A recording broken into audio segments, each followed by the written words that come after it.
6:01 on April 15th, tax day, and I'm going to call the meeting of the City of Boulder's Planning Board to order. The first item on our agenda is public participation, but before we go to public participation, I'm going to do agenda item. Mark, sorry, I don't know if it's my audio, but I can barely hear you. I don't know really? if Vivian, you're having an issue. No, I can hear him really clearly. Okay, it must be mine. Continue, I'll figure it out. Thank you. Okay, we are going to do a slight, I think we will do a slight agenda modification here before we go to our public participation item. We had a mishap with the packet, and one of the agenda items was not present in the packet until late yesterday. And as a consequence, I am hoping to entertain a motion from someone on the board to continue what is currently item 4A to a future date. Laura. Could I ask staff, do we need to know what that future date is? We've proposed May 27th. That keeps us on our city council schedule, barely. Yeah, Okay. I'll add to just to make the distinction. So when you continue to a date certain, date X, it means we don't have to renotice as well, which is always preferable from a public awareness standpoint. You do have the option of tabling, and then it needs to be renoticed and such. So we always want to advise you to when you can, to continue to a date certain. And as Charles just offered up, we're always happy to suggest one. Okay. May I just ask what else is on that agenda? Oh, that's easy. Not yet. Okay, I would entertain a motion to continue the meeting to date certain, May 27th. Continue item 4A from this agenda. Go ahead. I move to continue item 4A to date certain of May 27th. I'll second. Any discussion about this? Okay, we'll take a vote. George, I'm going to start with you. Sure, yes. Mason? Yes. Laura? Yes. Kurt? Yes. ML? Yes. And I'm a yes. So we've continued that item, and we can move on to our public participation. And Vivian is here with us tonight, and she will introduce our methods and procedures for public participation.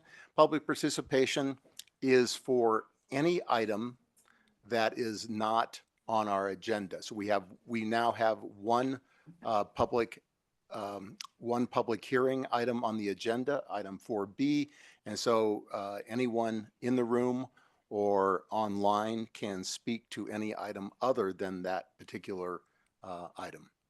Okay, take it away, Vivian.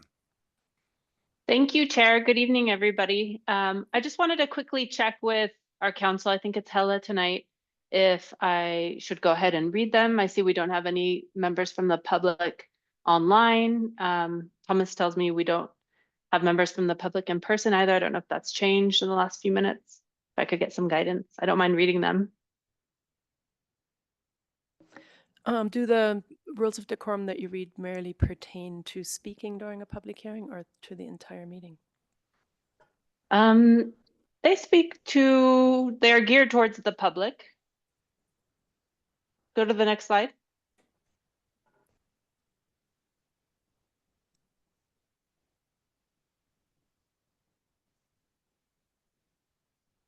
So why don't I just read them, maybe just for consistency, but I'll be Yeah, quick. I think they go beyond just speaking during public participation or public hearings. I recommend that you do read them.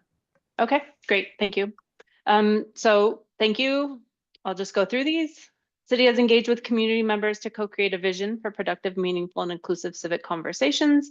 And the vision supports physical and emotional safety for all participants in the meetings, as well as democracy for people of all ages, identities, lived experiences, and political perspectives. And we have more information about the vision and our community engagement process on our website. Next slide, please. And I'll just share some examples of rules of decorum found in the Boulder Revised Code, and these will all be upheld during the meeting. All remarks and testimony shall be limited to matters related to city business. No participant shall make threats or use other forms of intimidation against any person. Obscenity, racial epithets, and other speech and behavior that disrupts or otherwise impedes the ability to conduct the meeting are prohibited. And we ask that all participants use their first and last name. Next slide, please. And to raise your hand, you can use the virtual hand icon if you're online, and otherwise you can sign up through Thomas to speak in person. So there's still nobody in the room, Thomas? Can you just confirm for open comment? Yes, that's correct. We do not have anybody from the public in the room. Thank you. Okay, and there's nobody online either. So back to you, Chair. Thank you.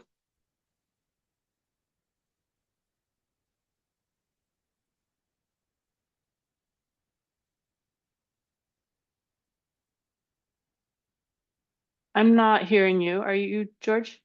Oh, I'm sorry, I didn't have my mic on. Okay, so as part of public participation, before item 3, I just wanted to take a second and mention 2 things. The first is a big thank you to George Boone for chairing over this last year.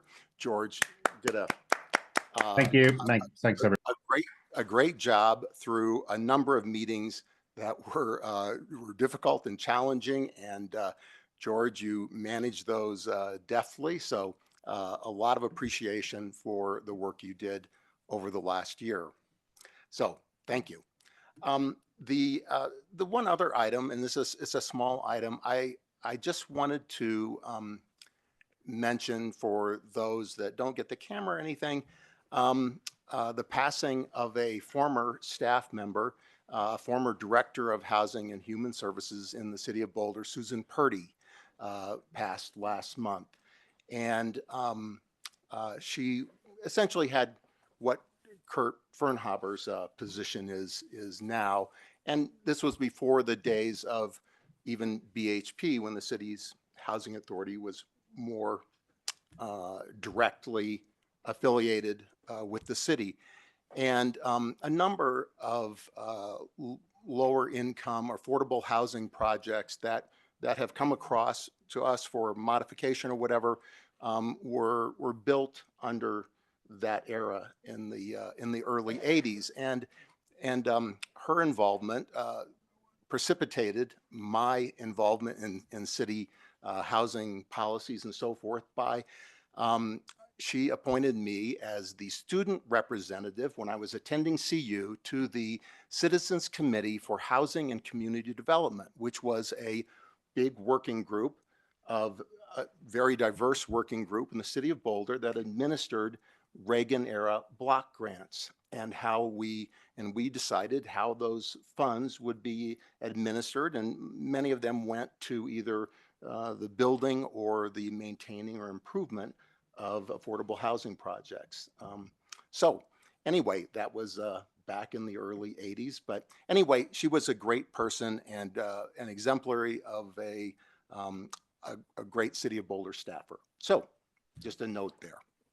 Okay.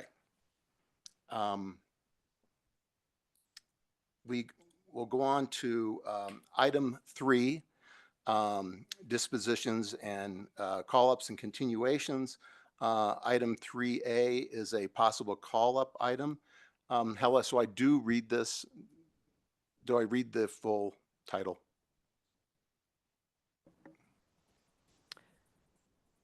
I think we do typically read the full title. Okay, sure. So this call-up item, item 3A, final plat to subdivide the 7.47 acre city-owned property at 1100 Balsam Avenue to create 5 lots and to dedicate additional right-of-way for Broadway, additional right-of-way for Alpine Avenue, additional right-of-way for Balsam Avenue, 10th Street right-of-way, Aspen Place right-of-way, utility easements, a public access easement, and a drainage easement. This application is subject to potential call-up on or before April 22nd, 2025, reviewed under case number TEC 2024-00043. Are there questions? Anyone want to call this up? Kurt? I have questions. I feel like I may have asked these questions when this came before us before, but my memory is terrible. Can someone remind me why we are providing this additional right-of-way width for Alpine Balsam and Alpine, Balsam and Broadway? Chandler, are you on the call? Yes, I'm on the call. Sorry, my camera doesn't seem to be working. Hi, this is Chandler Van Scott with the City of Boulder. So the question is, why are we getting extra right-of-way for? I mean, the Right. Alpine and Balsam right-of-way are both to expand those right-of-ways to allow for the on-street parking that's shown in the approved site review plans. The additional Broadway right-of-way was essentially to create area for flood improvements and to create frontage on the lot, the northeasternmost lot, which is going to have the mixed-use building. Okay, so Alpine and Balsam are, well, so let's see. Alpine already has on-street parking. Right. Yeah. So I think there's sorry, I haven't been looking at the site review plans recently, but yeah, I think that there's expansion of Alpine to the north, which is consistent with our transportation plans. I thought it was for on-street parking. It might be to increase on-street parking. I'm honestly not entirely 100% sure. Okay, okay. And that chunk on the north lot on Broadway, you say that that's for the flood changes? But that doesn't seem Flood- like a right of Flood way. changes and also to provide frontage to the lot that didn't have lot frontage. Okay. But there are no changes to the street contemplated per se? Correct. Okay. Okay. My other question is also street related. Well, sorry, there are two regarding basically the 11th Street. What will become 11th Street. First of all, that's shown as a 60-foot right of way, and I thought that I believe we are building it, or the city is going to be building it as a private street. It's being designed as a private street. And I thought that that was to make a street that is smaller, narrower than what would be allowed under the DCS. And 60 feet seems like that's the DCS compliant right of way width. Do you? Well, it's an outlot. It's an outlaw. Yep. And yeah, the street will be narrower. I think if there's the additional room is most likely for the sidewalk improvements. I mean, there's loading zones and landscaping that goes beyond what our typical standards are. So I think overall they're trying to make it a special street. The street itself will be narrower, but there will be extra things on the sides of the street. Okay. And then the last question also about that outlot A. In the MOU, there was talking about maintenance. So again, that street is going to be a private street, right? It's not going to be a city dedication. And I saw reference to maintenance of other facilities, but I didn't see anything in the MOU related to maintenance of 11th Street in effect on that outlot A. Do you know how that is to be handled?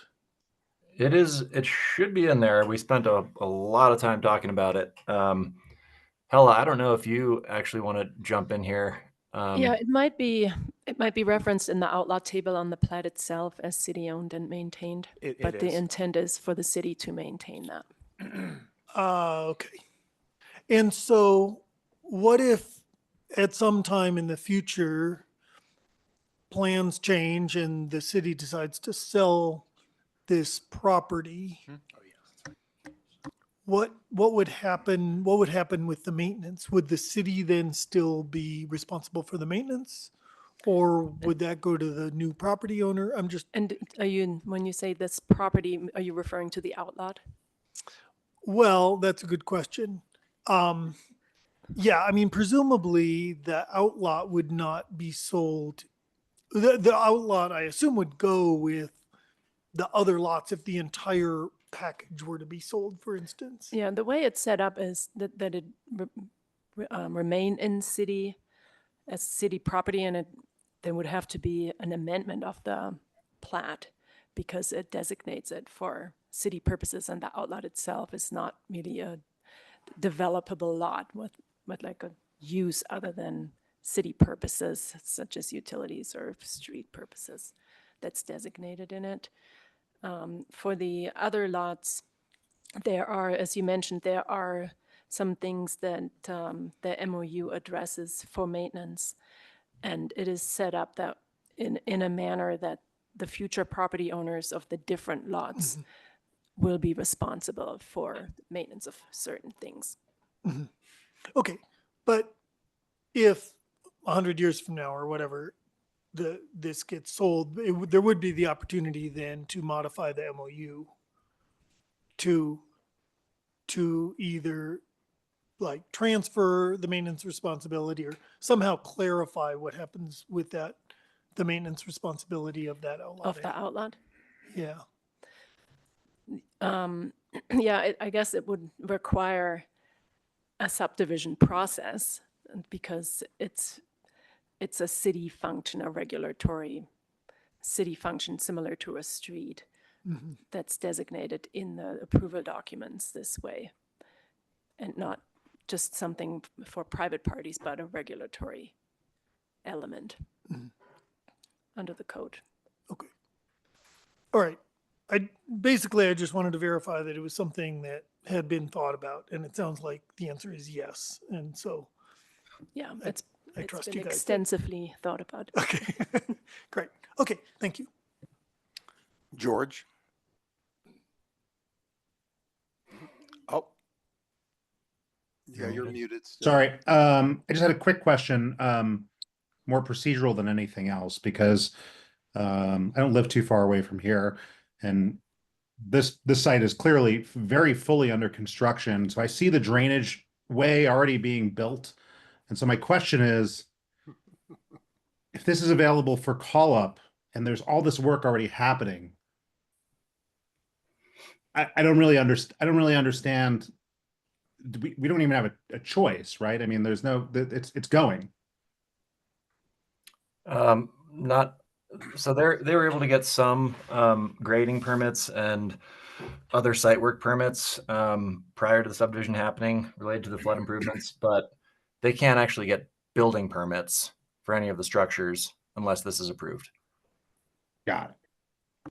But the city's already going full throttle and investing, so that's it. I was just curious on how this all worked, because it seems a little seems like it's going, but understood what your answer. Thanks. Claudia? I also have a procedural question.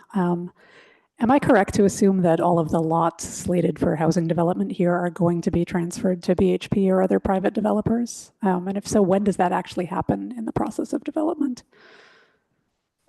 That's correct. And I believe that's outlined in the original memorandum of understanding for the Alpine Balsam development that happened before the form-based code or site review.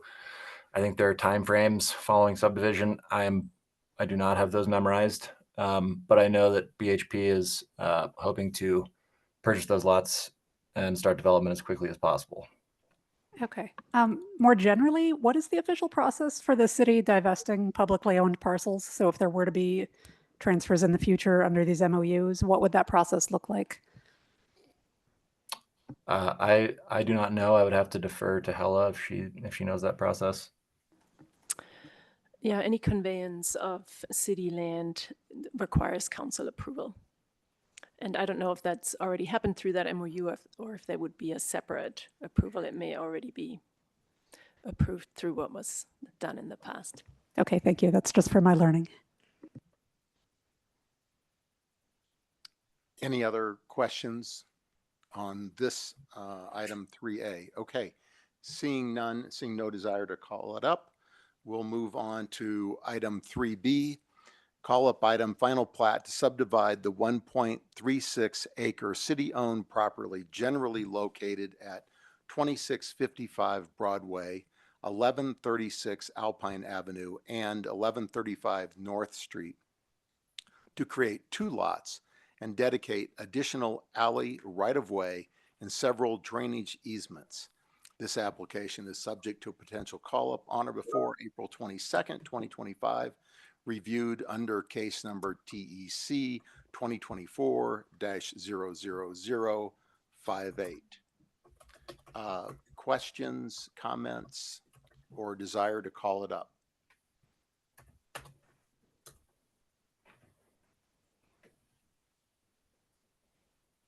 Okay, are you guys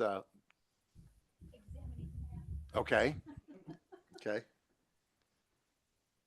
No, but okay, no, you've examined the map and no questions or call-ups. Okay, all right, okay, all right, okay. Moving on then to item 4B, since we have continued item 4A. Item 4B is a public hearing item.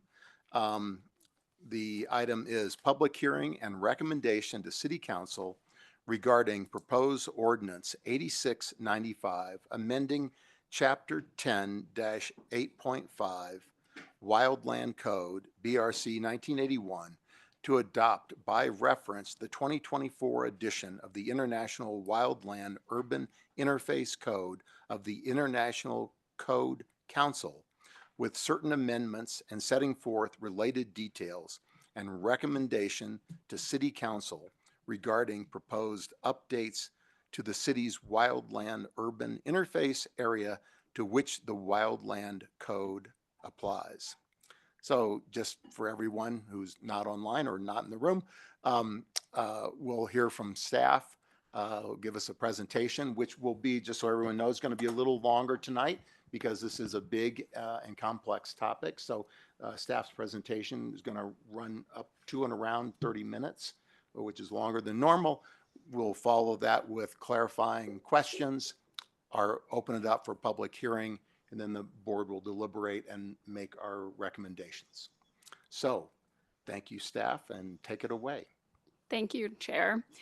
My name is Lisa Hood. I'm a principal planner with Planning and Development Services. I'm joined tonight by Chief David Lowry from Boulder Fire Rescue and Rob Adrians, our Chief Building Official, 2 different chiefs. We are excited to bring this item to you tonight. Had a very long title, so you already got a preview, but to talk about the code and policy updates as part of the wildfire hardening project. You may remember that I was here back in December to introduce you to this project, and so now we're back with lots of details. The purpose tonight is for Planning Board to make a recommendation to the City Council on Ordinance 8695. This is slightly different than land use code amendments that I bring to you because the power comes from the city charter for Planning Board to get notice of things like this that relate to the building code. So you'll also remember that you recently reviewed the other international building codes just a couple months ago. So similarly, that's why you're seeing it tonight and why we're asking you to make a recommendation that we take forward to council. We talked about this back in December, but you will hear this acronym a lot, so I'm going to go over it again. What is the WUI? The WUI is the Wildland Urban Interface. It's the geographical area where structures and human development meet or intermingle with wildland or vegetative fuels. The map on this slide is our current identified WUI area. You can see it mostly follows the western boundary of the city.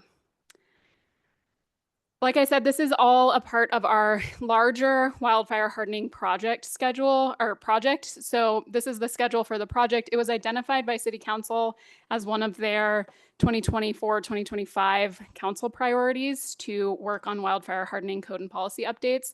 And so this is just one step of the overall project. This is the building code specific change. You can see the star. We're right here at the beginning of Q2.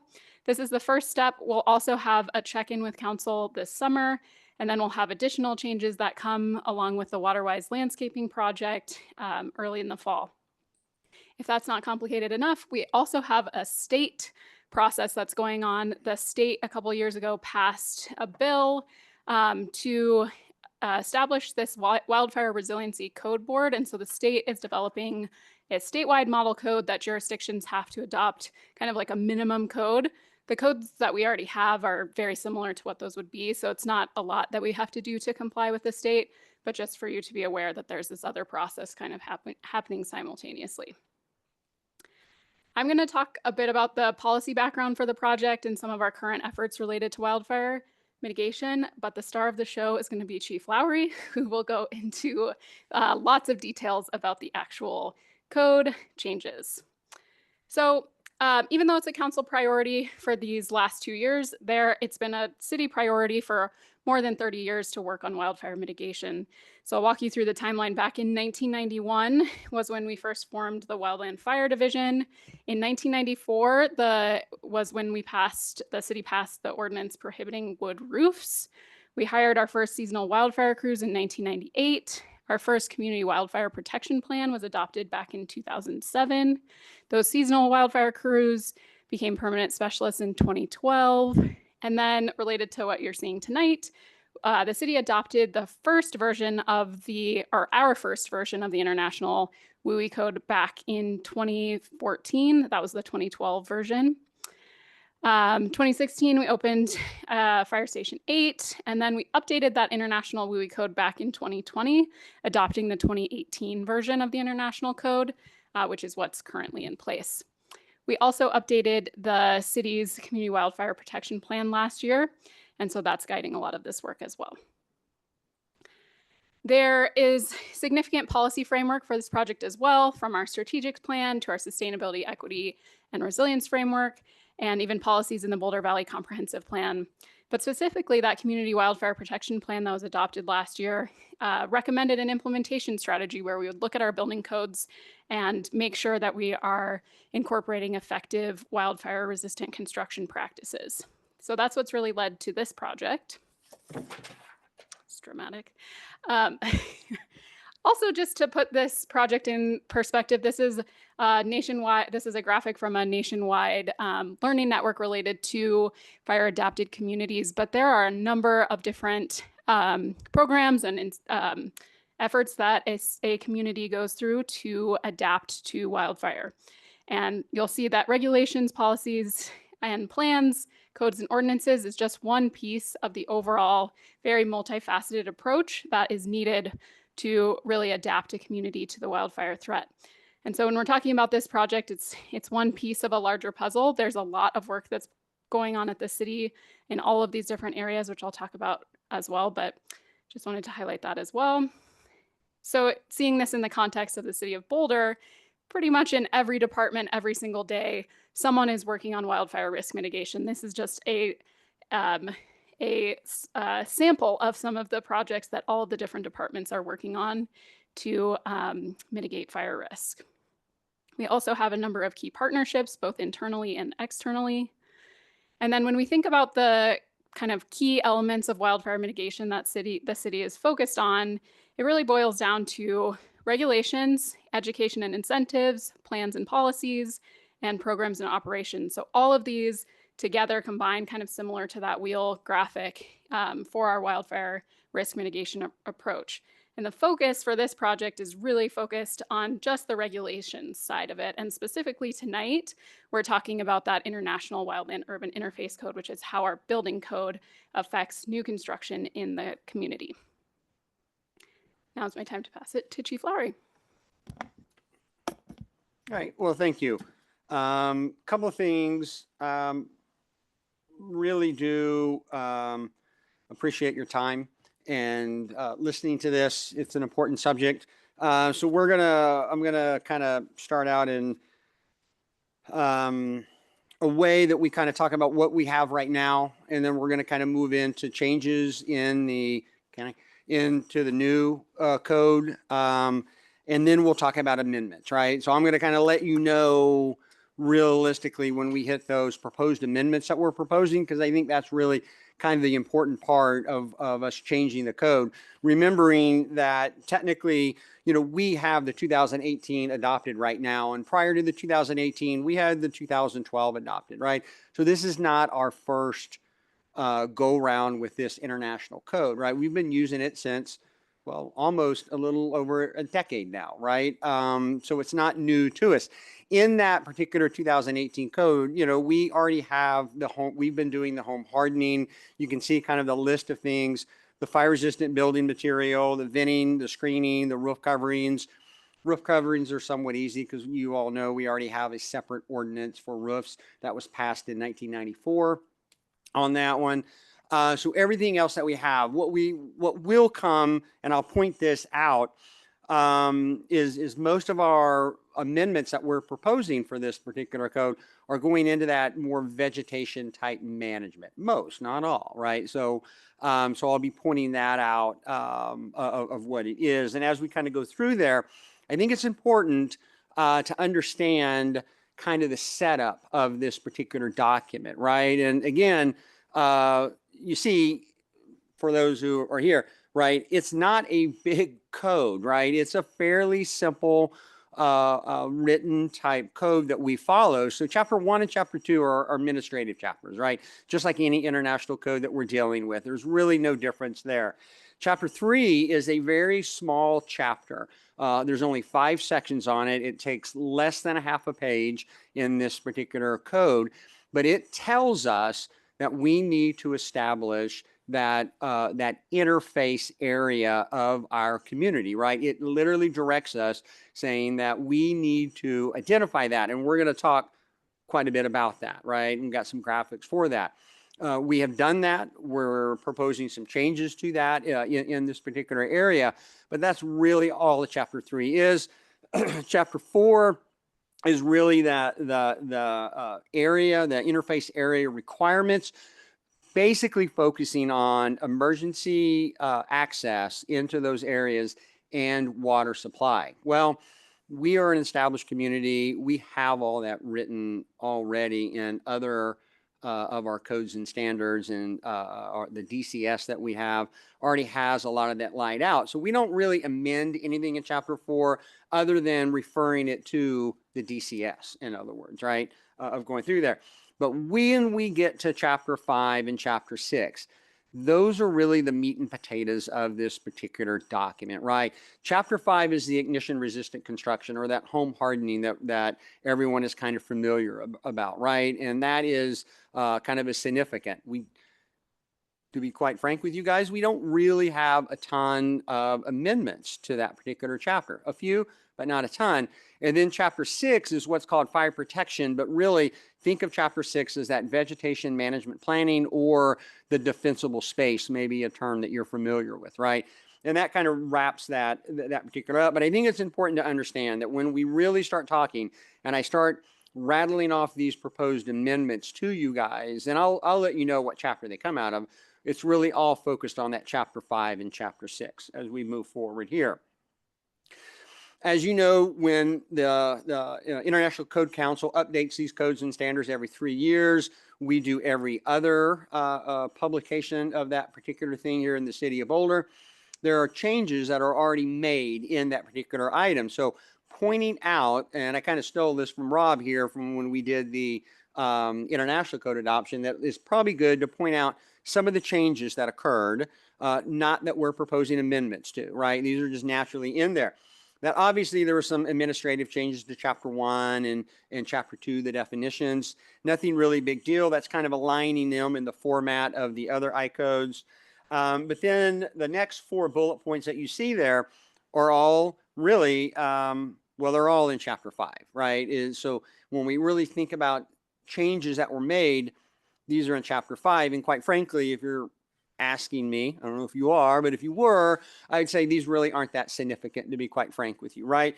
There's updates to what they consider ignition resistant building material, right? From the last publication to this publication, more tests are done, more information is brought about. So they've updated that slightly. They added flashing requirements to the ignition resistant class 1 section, which is good, right? Building code, international residential code kind of already requires flashing. That's not really going to create too much of a hardship out there. They didn't add it to class 2 ignition resistant or class 3, but they did one. And then they updated the requirements for our vents. When I mean vents, I mean screening of vents, so embers and flame can't enter those vents and into the house. They updated that for class 1 and class 2. What they did is they added a performance-based requirement for the vent, right? So I really don't know, but I'm assuming that there are some vents out there that are able to pass a certain test performance-wise and not have screening around it. That's my assumption. I honestly haven't seen anything, but they did leave the prescription areas for the vents still left in there. In other words, a horizontal or vertical vent can't be more than 144 inches, 12 by 12.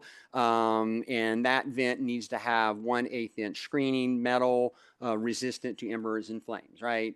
That's what's always been in there. So that is still in there. And then in the ignition resistant class 3 area, they added that requirement for the class 3, when it previously was not there. Funny thing, they only added the prescriptive requirements. They didn't add the performance requirements. I'm not sure what they're thinking the difference there is, but the prescriptive requirements is added in the ignition resistant 3, which is good because we would have proposed an amendment to have that added if it didn't, right? But we are just talking about the screening of the vents. That chapter 3 thing I was talking about, right, where we need to designate a WUI, we did that all the way actually back before we adopted the 2012 edition when we published our structure protection plan. And then we have updated it and made some slight changes to that over the years. The graphic that you see on the screen right now is what currently, as we sit here tonight, have as our designated WUI. The different colors represent that ignition resistant 1 area, the ignition resistant 2 and ignition resistant 3 area on that. That is what we currently have. What we are proposing to have is we're proposing to expand that, right? And that expansion is coming from a few different areas. One, and kind of the easy one to kind of tackle, is that state resiliency code that they're trying to publish or trying to get pushed through legislation right now. They have a WUI map in that particular document as well. And as I think Lisa alluded to, we have to meet at least that minimum map that they have. And I can't really speak to their map. I'm not a fan of it, but if I were to speak to it, but they basically use a lot of spatial data, and but it's not really specific to what we know as our community. So some of this area is added to that. So I'll kind of give an example. Right about in this area right here where you see that laser pointer going on, that is Stasio ball fields, right? And technically I probably would not have included Stasio ball fields as an interface area, but the state did. So we are, right? And that's just kind of an example of us meeting that minimum type area. Now that doesn't hurt anything, to be quite honest with you. It's not going to cause any hardship. So, so some of those areas are down that way. Some of those areas they had included, and we probably should have already had included, to be quite frank with you. So it was a good area for us to do a review to. And then the other area, and the bigger area that you kind of see that is expanded in that yellow on that area where that laser pointer is going right now, really was expanded based on a couple of things. One, we knew we probably needed to expand it based on ember casting, right? That we know that embers can blow into our community, and they can blow from, feet, depending on the winds and the vegetation that's generating those embers, to miles, depending on what's burning and the wind velocity that's going on. So what we looked at is we looked at some Embercast modeling out there, plus the knowledge of our wildland firefighting division as well. And based on the modeling that we used and came up with, and obviously we weren't using hurricane force winds or it would have blown all the way. We looked at what we looked at in the embers that could be blown in that still had enough heat or energy to them that could still possibly ignite vegetation material if they landed near your home. And you see in the north part of town, we go across Broadway in that particular area. And then we, as we move more into the center of the town, we ran it down Broadway. It really was a little bit west of Broadway, but Broadway makes a nice even street to draw a line down to kind of call this, and it never hurts to be a little more conservative. And then we followed that all the way into the south part, did extend across a little bit right around that Kohler area, which the model showed that it went across, and then took it back to Broadway on over, included some of the west areas. And then some of these other areas that I'm going to put that pointer to, like the area right here and this, and what we kindly referring to as that flagpole in there, that is all open space type areas. In this, if you're looking at your packet, this is probably a little bit different because we recently just made that. And realistically, we didn't include it originally because it's open space.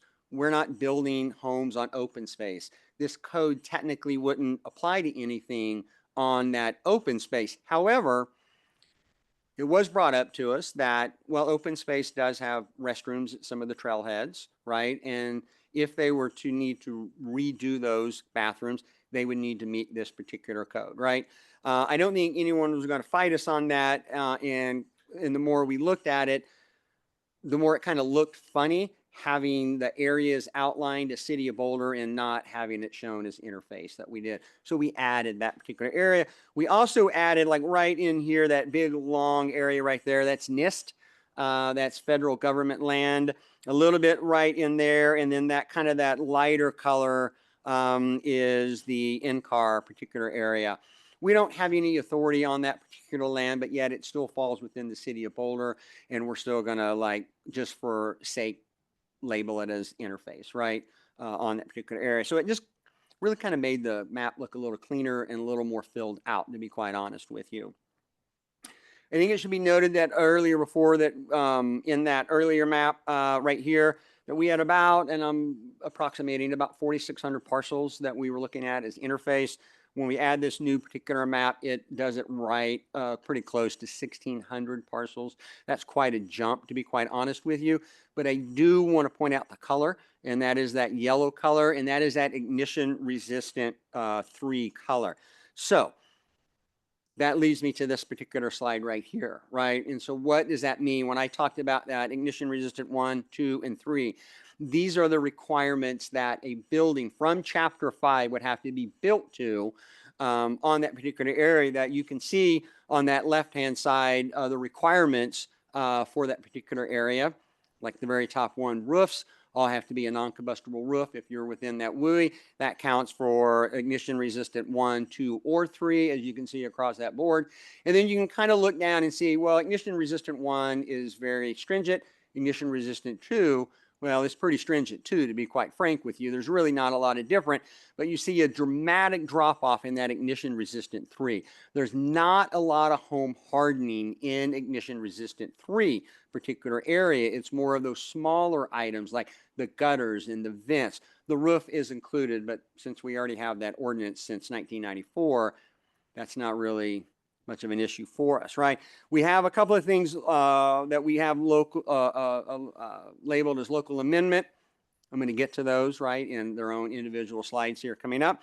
But I guess my point here is that when we expanded it from 4,600 to 1,600 acres, That's 98% of that is all that ignition resistant 3, which we're really talking about that vegetation management planning, really. And we're not talking about windows and the glazing and the siding and the eaves and items like that, right? You know, the fact of the matter is that if I go back, those homes, when those embers try to hit those homes, we're looking for that vegetation to catch fire, not necessarily the siding. It's sticking to the siding and catching fire. We're not looking at direct flame impingement from the vegetation coming from the wildfire, right? So kind of don't forget about this particular slide. And we need to come back, we certainly can, as we kind of move forward to that. And then just a little more explanation when we talk about those class 3 requirements. When we start looking at the building construction in that class 3, we're looking at obviously the roofs. We didn't include that since we have our own ordinance on that, but gutters and downspouts, vents, underfloor areas, which quite frankly is not common in our community. That's really talking about like if you're building on a slope and you have a large area that underneath, you may see this more in Boulder County. You don't see it too much here in the city of Boulder or any. Decks and fencing. Fencing will be a local amendment that I'll talk about here. That would be for new construction. If they modified something for whatever reason, they needed to replace their gutters and their plastic gutters now, they would have to go to metal gutters, right? On that type of situation. The fire protection, so think of that left-hand side of that is the Chapter 5, and the right-hand side is that Chapter 6 requirements, that fire protection. And we're looking at new construction that we have proposed a non-combustible zone. Again, these are separate slides that I'm going to talk about here. We talk about low flammability plants in the defensible space, another amendment that we're going to be talking about. We're not going to allow any junipers to be planted in the designated WUI area, which kind of goes in line with that low flammability plants, but we're going to kind of make that for all the WUI area. And any fuels modification, which are kind of those top areas right there. The fire protection requirements, when we start looking at that, this is really that Chapter 6 requirements that I talked about. Again, I haven't really gotten to any amendments yet, just so you know. This is all the intro to those amendments. So when we look at that and we look at where do these requires when we talk about those fuel modifications in that defensible space, and you see that green box up there where we talk about that the buildings and structures constructed in compliance with a conforming defensible space category, that is new construction. We did make an amendment in Chapter 6 to only have that required for new construction. We're not proposing the fuels modification to be retroactive to existing parcels in the WUI. Now, we have recommendations when we do our detailed home assessments for that, obviously, but it's not going to be a retroactive requirement. And so we talk about the trees and the canopies of trees that hang over that. The dead wood and litter is more maintenance, but it does appear in both areas. The non-combustible zone, which would be a local amendment. The fuels being low flammability fuels, that's a local amendment, and the junipers will be a local amendment. The maintenance of that, now when do these apply? The maintenance of this applies to new and existing, right? But the maintenance is really that regular maintenance as far as removing the dead wood, leaves, needles, items like that, cleaning your gutters, right? Of getting that material out of there. If you had an existing chimney for a fireplace, indoor fireplace, and you didn't, and we could tell that you didn't have a spark arrestor around it to prevent embers from coming out from that, we would require you to add that, right? Most all do, right? Liquid petroleum gas installation is not really something that we deal with here in the city of Boulder. That's more like I need LP gas to heat my home in the wintertime. We don't obviously have that too much within the city limits of Boulder. And then the storage of firewood and combustible materials, we have that in our current amendment that we can enforce now, where it's really what it's saying is, you know, don't store your firewood underneath your combustible deck, right? Because it's going to blow underneath there and catch fire. So that's not different than what we currently have in our particular area. So with that said, let's get to some of those amendments, right? And so we have a couple of proposed definition changes, right? One of them I would say is significant, is not very significant, and one of them is significant. The defensible space is already a definition in there that we amended slightly. And it's more, and I would tell you, it's kind of more for selfish reasons for myself and my team.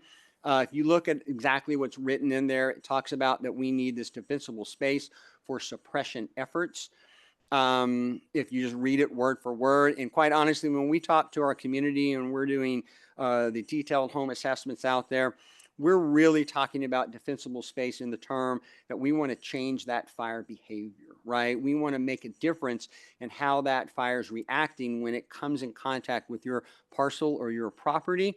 So I don't want homeowners really thinking that if I do this, then they're going to have, they're going to be able to defend my home, right? Because we all know that wildfires differ from, you know, kind of a mild or moderate to what we see in Marshall and Lahaina and the LA fires, right? Where we can't defend homes in wind type like that.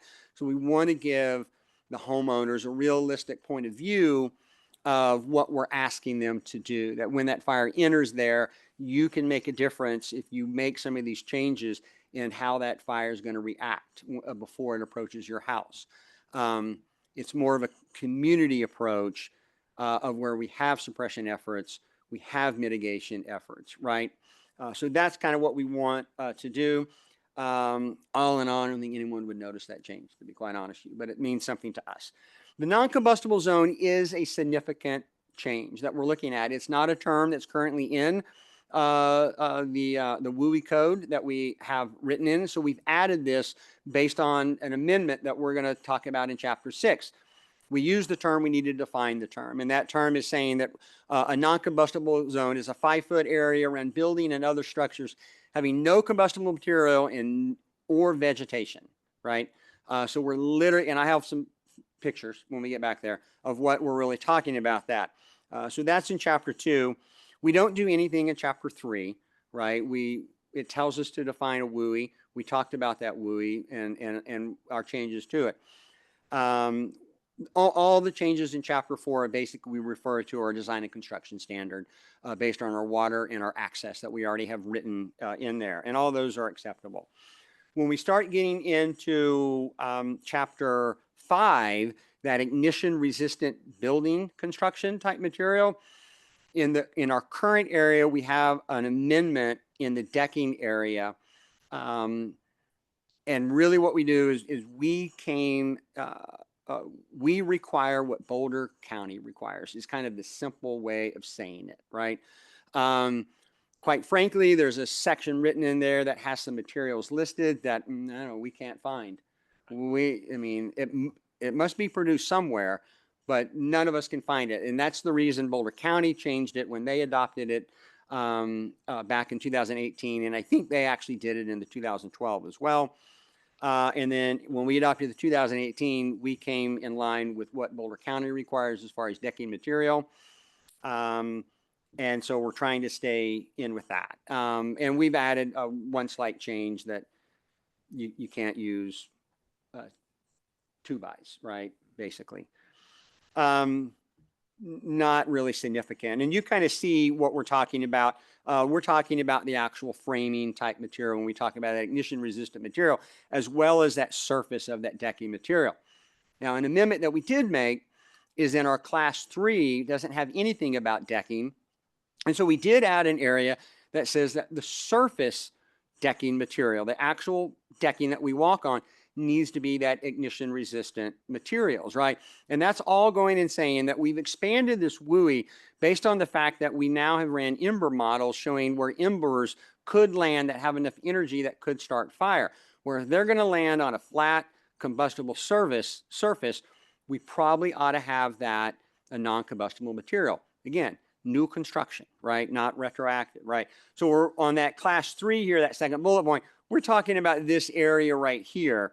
On that, we also state they obviously have the option to build a framing out of non-combustible material, but they're not required.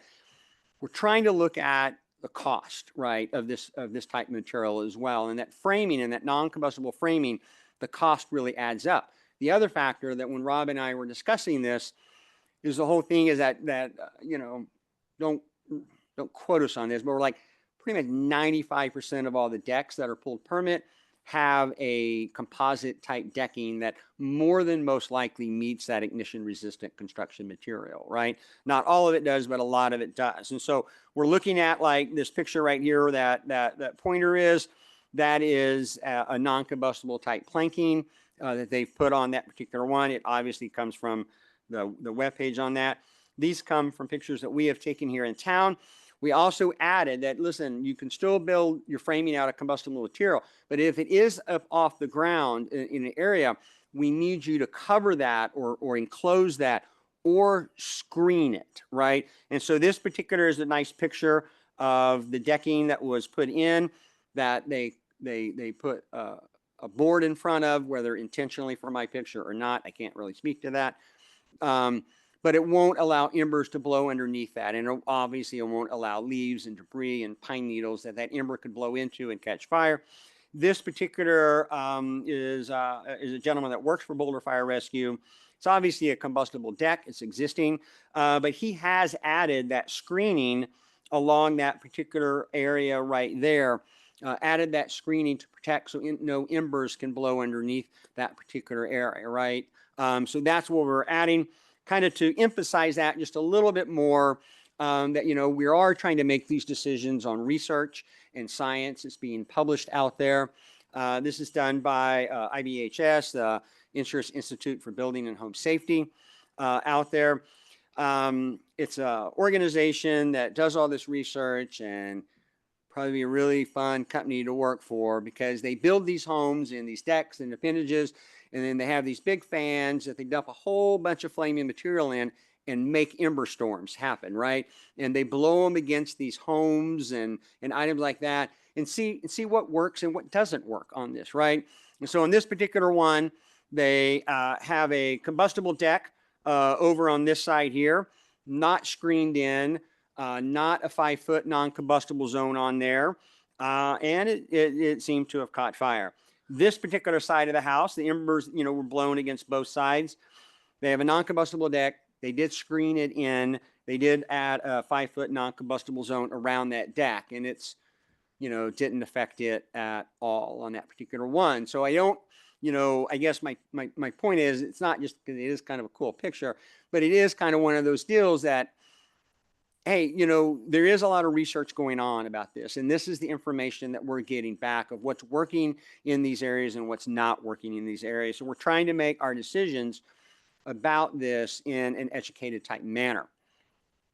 The next area, and a proposed amendment that we're talking about, is the fencing, right? And again, this would count for ignition resistant 1, 2, and 3. We're literally proposing a new section at the end of chapter 5 that says, what we have on the screen is that new fencing, new construction, in fencing or gates sections within 8 feet of a building to be non-combustible, right? And this, again, I have to emphasize, this is for new construction, or if you replaced a fence, like, you know, fences have a limited lifetime on there. We stretch them out as long as we can, obviously, but if you were to replace it, if you were in the designated WUI area, it would need to be that section between your house and there, it would need to be non-combustible. And you see some pictures that we have taken as we do these detailed home assessments across town. I just want to point out, you know, this is a gated type area. I honestly, really don't know if that's 8 foot, but I think they've done a great job of adding a gate section that is non-combustible. This one obviously is a little more high tech, a little more nice of going through there.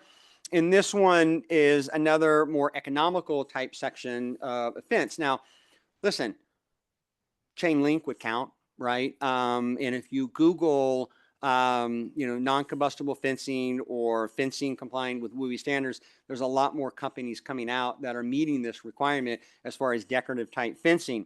But again, I just found this picture the other day, and I was like, Lisa, can I add this to it, please?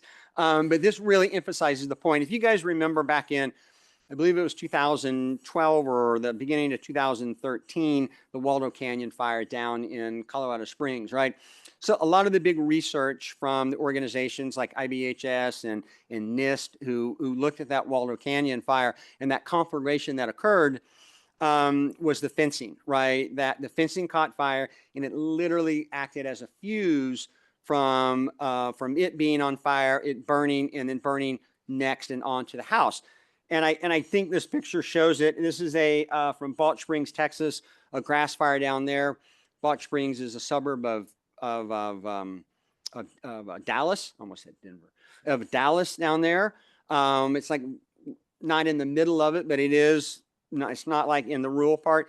But you see this fencing that burned right along down in there, and then it's hitting that house right there. So I think that really emphasizes what the research showed us from all these other fires, including the Marshall fire, by the way, of that the fencing is a really critical key point. We used to say 5 foot. That was moved to 8 foot, and really it's between 8 and 10 foot, depending on what journal and what research you see. It's either 8 or 10 foot. I think the majority are saying 8 foot, so we landed on that 8 foot. But I also wanted to point out, because I know a lot of people look at this and say, like, I want privacy. I don't want that small wrought iron fence coming through there. I don't want a chain link fence. There are options out there, right? And a lot of, like, even the composite deck manufacturer Trex, right? I'm not like, you guys aren't like, I've never heard of them, right? Trex even has a non-combustible fencing material now that you can look at, right?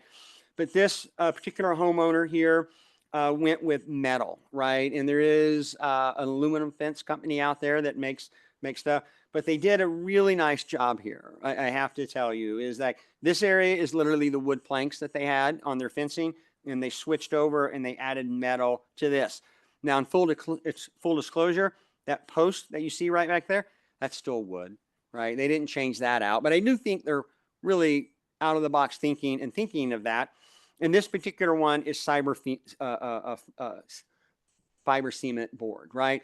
Again, that's not going to be your cheapest option to build, but people who are looking at something other and a decorative option that they could use and still have a privacy type fence, there are options out there. And this is just some that we were able to take in our community. So fencing, again, would count for ignition resistant 1, 2, and 3 for new construction. So I mentioned that non-combustible zone earlier, right? And that 0 to 5 foot non-combustible zone that we defined. And this is really kind of an example of what we're talking about here. This particular graphic comes from the Colorado State Forest Service. We typically look at our homes and the defensible space in these zones. If you were to look up California and their zones, what we look at zone 1 is zone 0, and then they go zone 1 and zone 2. Colorado, we use zone 1, 2, and 3, right? It's all the same. The numbers are the same, just in case you're doing some research there. But we're really looking at this 0 to 5 foot area, right? That we have proposed, what we have looked at, that in new construction, that we are looking at that fuels modification, that we are asking for a new area, a non-combustible zone for that 0 to 5 feet, right? Meaning how I defined it is there's no combustibles and no vegetation in that particular area, right? And I know this is significant, right, for new construction. This is going to take landscaping and architects to kind of think about what we can do to make this look nice. I just want to point out, obviously this one here where the cursor is at is probably existing. They didn't, this is just something that happens. If you were to come to my house, I have 5 foot around my home, not because I put it there, because it just came with it that way. Just so happens, right? And I think this happened in this way, but it is a nice example that we're not talking about you need to put rock all around your house. Listen, you could create a sidewalk, pavers. This is, a different type of paver or slate, right, of coming through there. I've seen other ones online in some other publications. I wanted to pull things that we can point out here in town. This particular one is nice. Now this homeowner did do the work to modify their existing landscape, and they made that 5 foot non-combustible zone around their home. They did use rock, but they decided to go with pea gravel, right? Instead of the larger river rock. They thought that looked nicer of going through there. And if you actually look back in the back area, they did the fencing as well, if you look back in that particular area. So this particular home did a really nice job of creating that defensible area. You do want to say, again, I know you guys are like, oh, he's already said that a million times. We're not talking about a retroactive requirement here, right? This is going to be for new homes built or new construction built in that particular area on that. Along with that, and if you kind of look down, you see where I stole the graphic from now. In that zone 2, that 5 foot to 30 foot area, I said we're proposing that low flammability plants in those particular areas, right? And so for new construction and new landscaping in that construction, from that 5 foot to 30 foot, we want those plants to be pulled off. Currently, right now, as we sit here, this publication from the Colorado State Fire Service of what constitutes a low flammability plant, right? It is our intent as the city to publish our own plant list that will also coordinate with the WaterWise landscaping, as well as some of our climate needs, pollination, shade, items like that. I will be the first to admit that if you open that up, that you will not find enough trees on there, right? It's literally void of trees, to be quite frank with you, right? But honestly, any deciduous tree would be fine to plant in that particular area. I don't have any issue with deciduous trees. My division wildland chief, he has no issues with deciduous trees.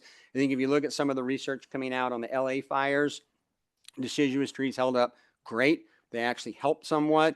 And the deciduous trees that burned, they're looking at, didn't catch the house on fire. They're looking at the house catching that tree on fire, actually, is what some of the research is coming back at.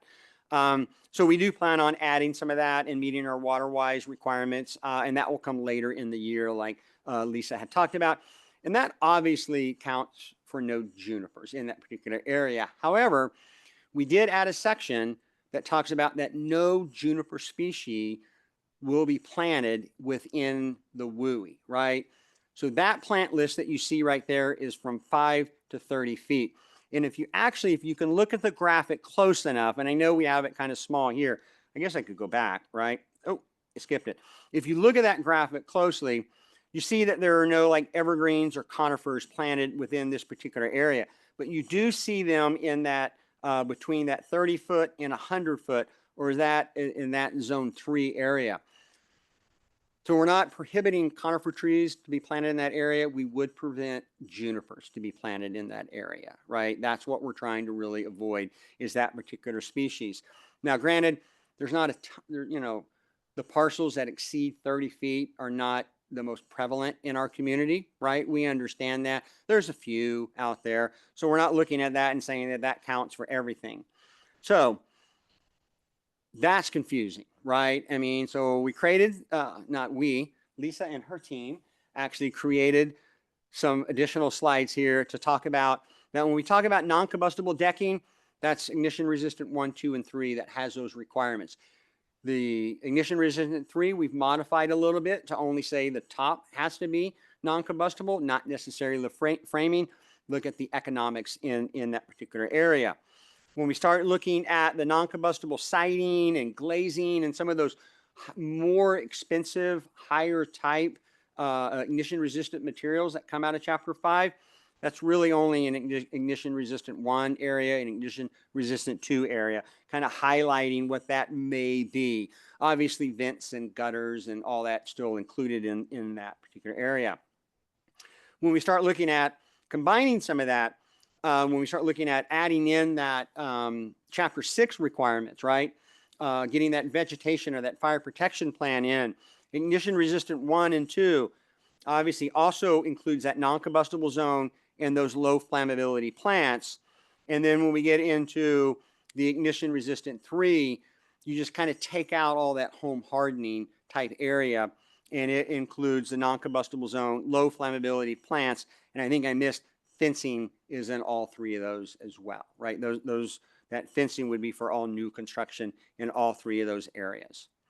With that, I think we're done, but we just got a couple more slides and Lisa's going to take us home in that.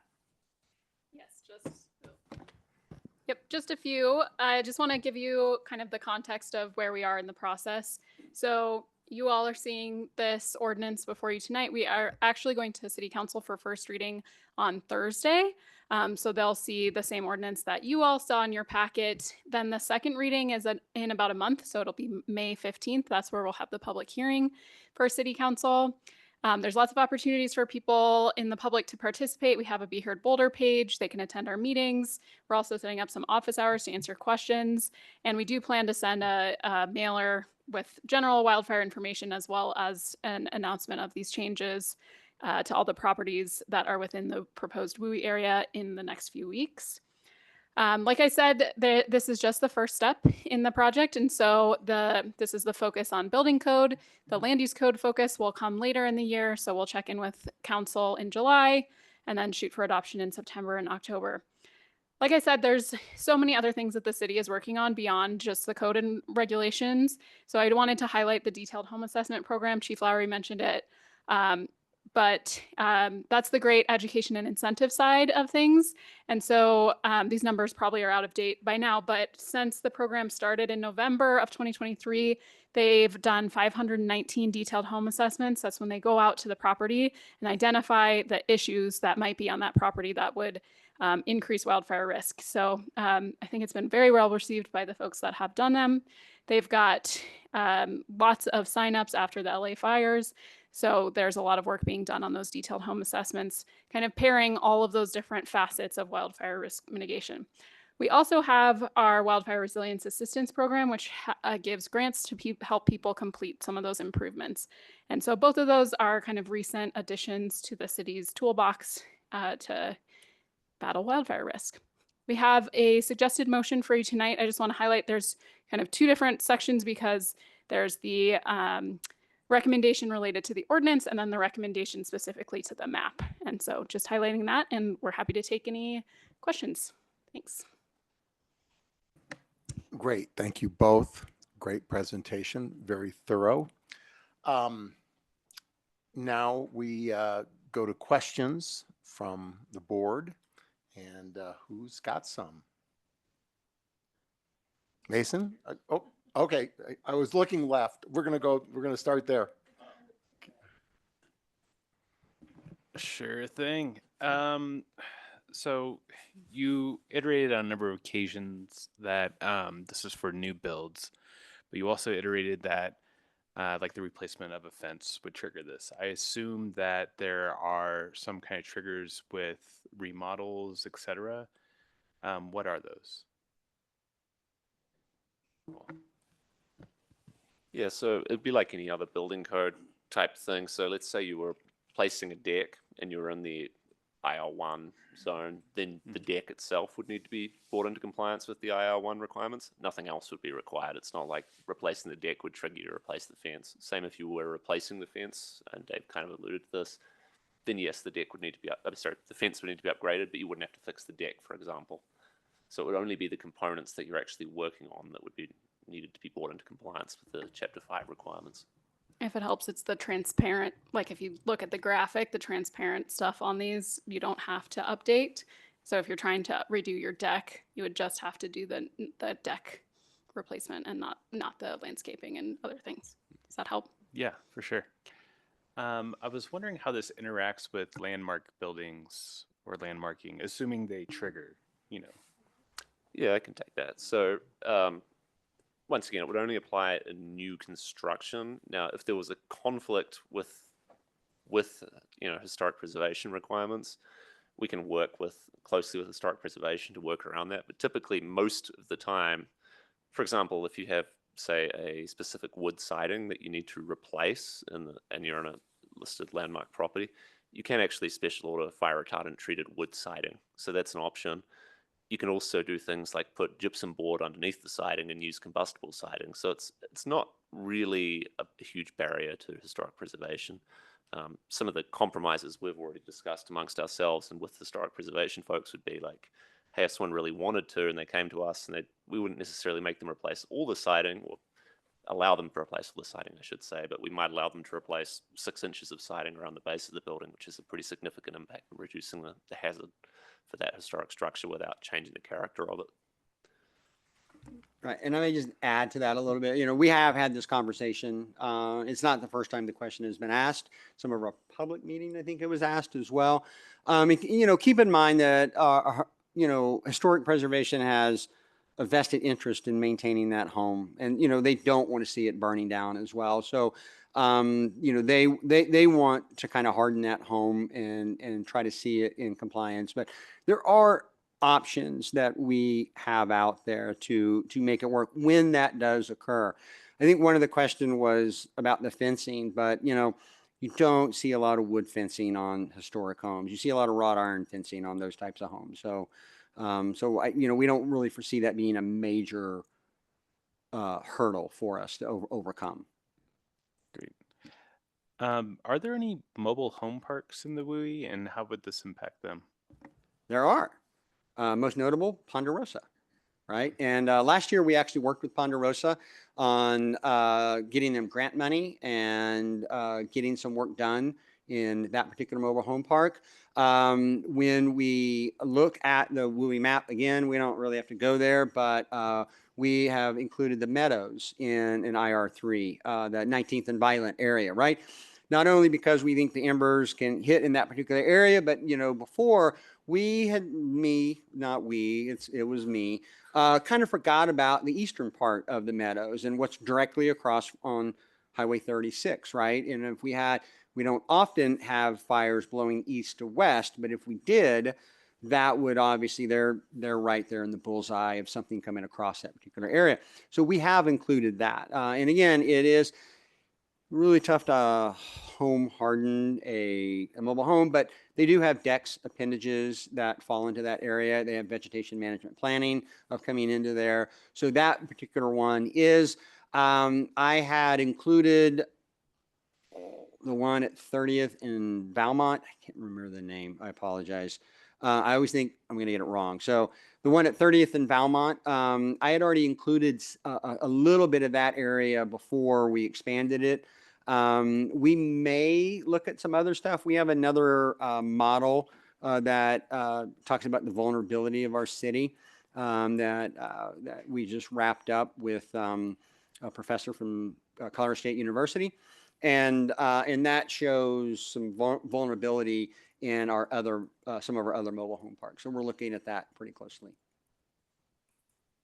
So given that this isn't a retrospective requirement, do we have any, I imagine this might be a little hard to answer, but do we have any idea of how long it'll take till there's like a reasonable adoption of this across WUI?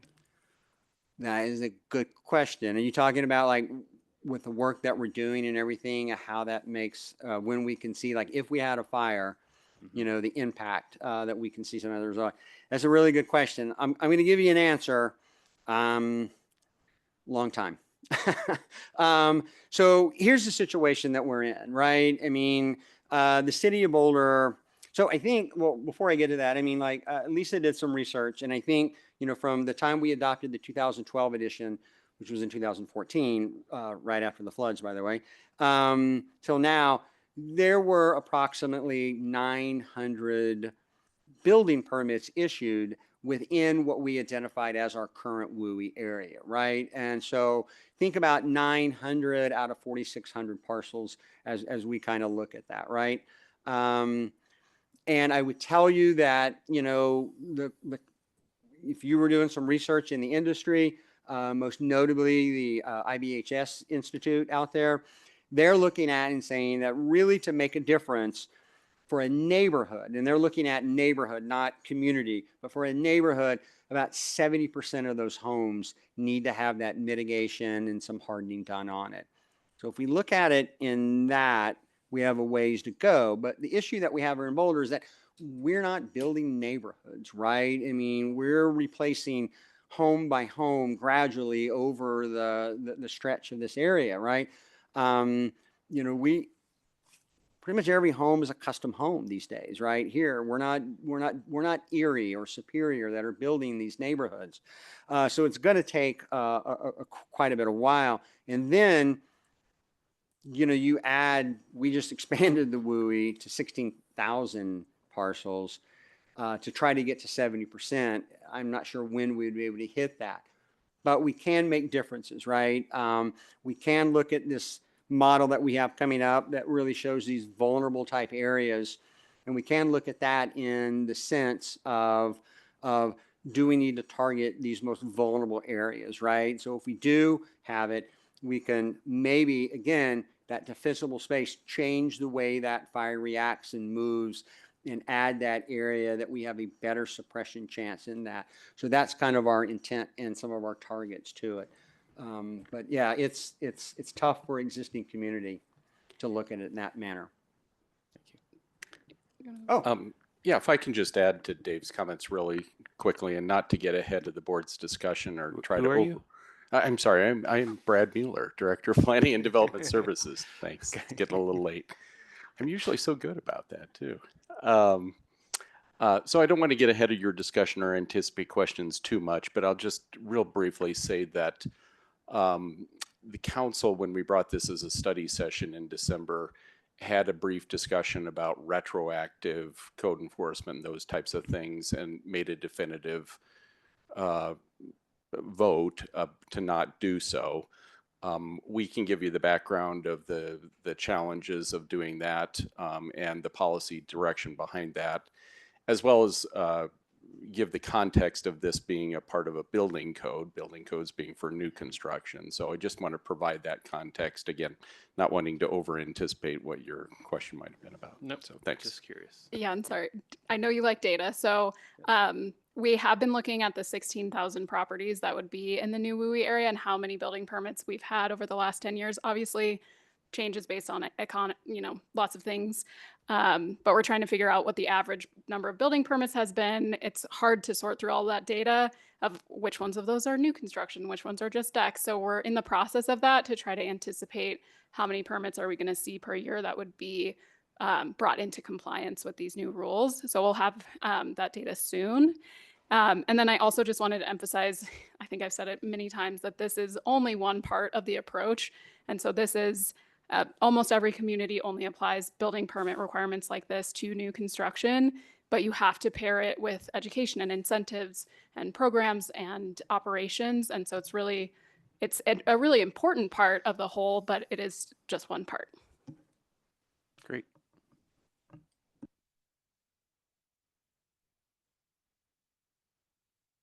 Jump back that way. ML, you go, and then we'll go to Laura, and we'll alternate back and forth. Okay. Thank you.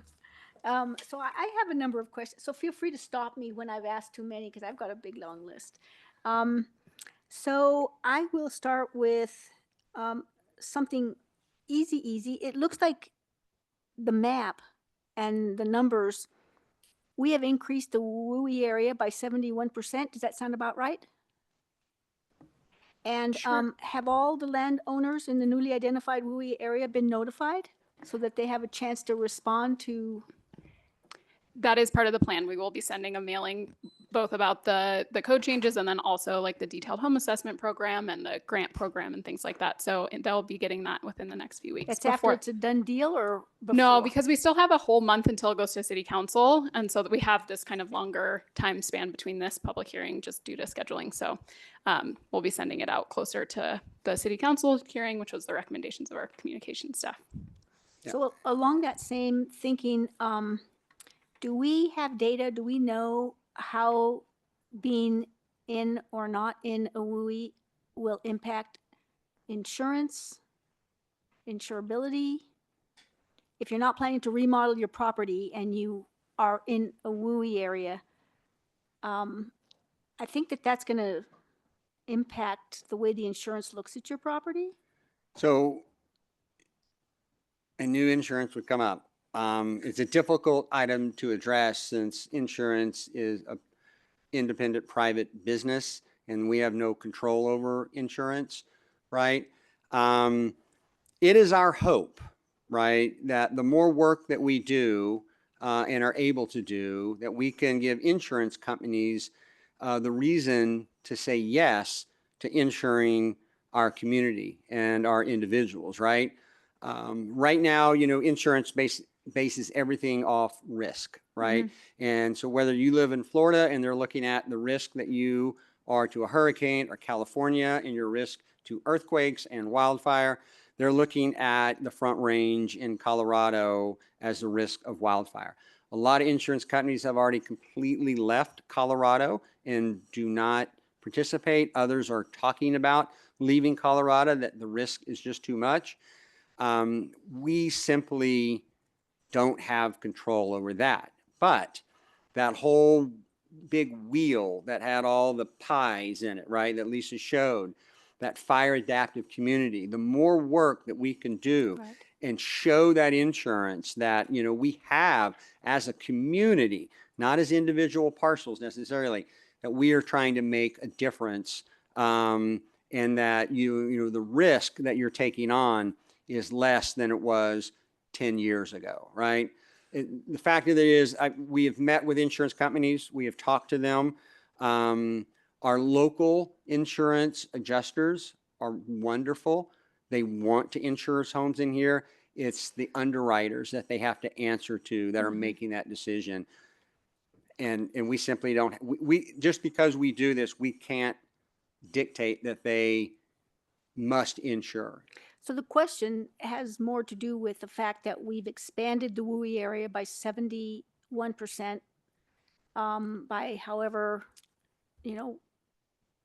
50, however many thousand houses. The insurance company doesn't look at our WUI. They don't have a, they don't look at relate to this they WUI? look at zip codes right now, and they determine that zip code 80304 is a brush, what they refer to as a brush zip code, right? And that it puts it at a higher risk.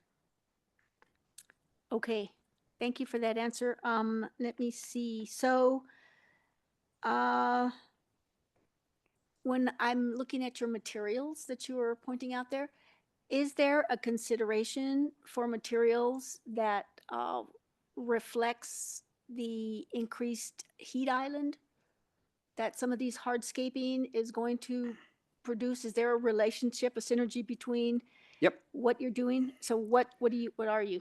Yep. How I is that mean, related? we have discussed this. Obviously, we know that a city priority is climate, and we work with our climate partners as collaborative as we can. So, right, that 5-foot non-combustible zone, that was a big topic of discussion, and we go through there. Here's where we landed, right? All of the research in wildfire, if you look at it, and if you were just to ask me, if you said, what can I do to my home? I'm going to tell you, the roof is probably your number one item. We don't really have that issue, right? We already have the Class A roofs in the city of Boulder. That 0 to 5 foot, and your vents, right? If you can't do anything else, start with those 3 items, right? And then when you just the question is in the material for that 5-foot area, is there a relationship between, say, you're looking at it and you say, okay, I know it's got to be within these categories. Is there a connection between, say, the crushed gravel versus the big stones versus the paving that says this is going to have this heat island effect, this is going to be a lesser heat, so that people begin to develop a consciousness of the crusher stone is going to have a lower heat island effect than concrete? So I can't answer to the specific material, but what I can answer is that the 0 to 5 foot is one of the more important items to wildfire. And when we try to do the looking at does it create a heat island, there's not enough research to prove that 0 to 5 foot around a home actually creates a heat island. So that's the research that we looked at, right? So I can't really, from the pea gravel that I showed you, which was kind of different, to a larger river rock or other thing, I can't answer the specific material. We know for a fact, the science and the research shows that it makes a difference in a wildfire. Logically, it's going to create some heat island, right? But there's really not the science to show that right now. Rob, I think that there might be, when you look at materials, there might be a rating Sure, I'm sure there that can is. be added. Just, let's create the synergy between, we're doing stuff to avoid, getting our community burned down, but let's also do stuff to keep the climate. And I think we can look at that in the landscaping standards coming up this fall. Oh, sorry. Okay. I'm done. Those aren't Okay. all my questions, but I'll let other people get into it. Thank you so much. Okay, Laura. Hi, thank you again for the presentation. Just a few from me. One, I have a question about the relationship between, so the maintenance, I know that's not part of the building code, but the maintenance of like raking the leaves and the pine needles up, is that something that is impacted by expanding the number 3 WUI zone? Yeah, I mean, the maintenance is through all the zones, right? The 1, 2, and 3, right? So the maintenance and the removal of dead wood and the care of your tree and item like that really is through all 3 of them. And so my concern with that is just the impact on pollinators, because we always hear, don't rake up your leaves until after the breeding season for pollinators and that kind of thing. Is that consideration being taken into account? How can we think about the pollinator season and the wildfire season and have the least impact possible upon pollinators by expanding this WUI zone? I think we could look at that and look into that for sure, right? That's an important subject for sure. Okay, thank you. Next question. So for very small homes and apartments, and I assume there are some apartment buildings in the WUI, oftentimes that area right off of your deck is the only private outdoor space that people have, and they tend to put their garden there, their planter boxes, their house plants. Would that be prohibited by not wanting vegetation in that defensible space? Would not. It would not. No, Okay. we had that question. I didn't, like in one of our public meeting, we didn't have a really good answer.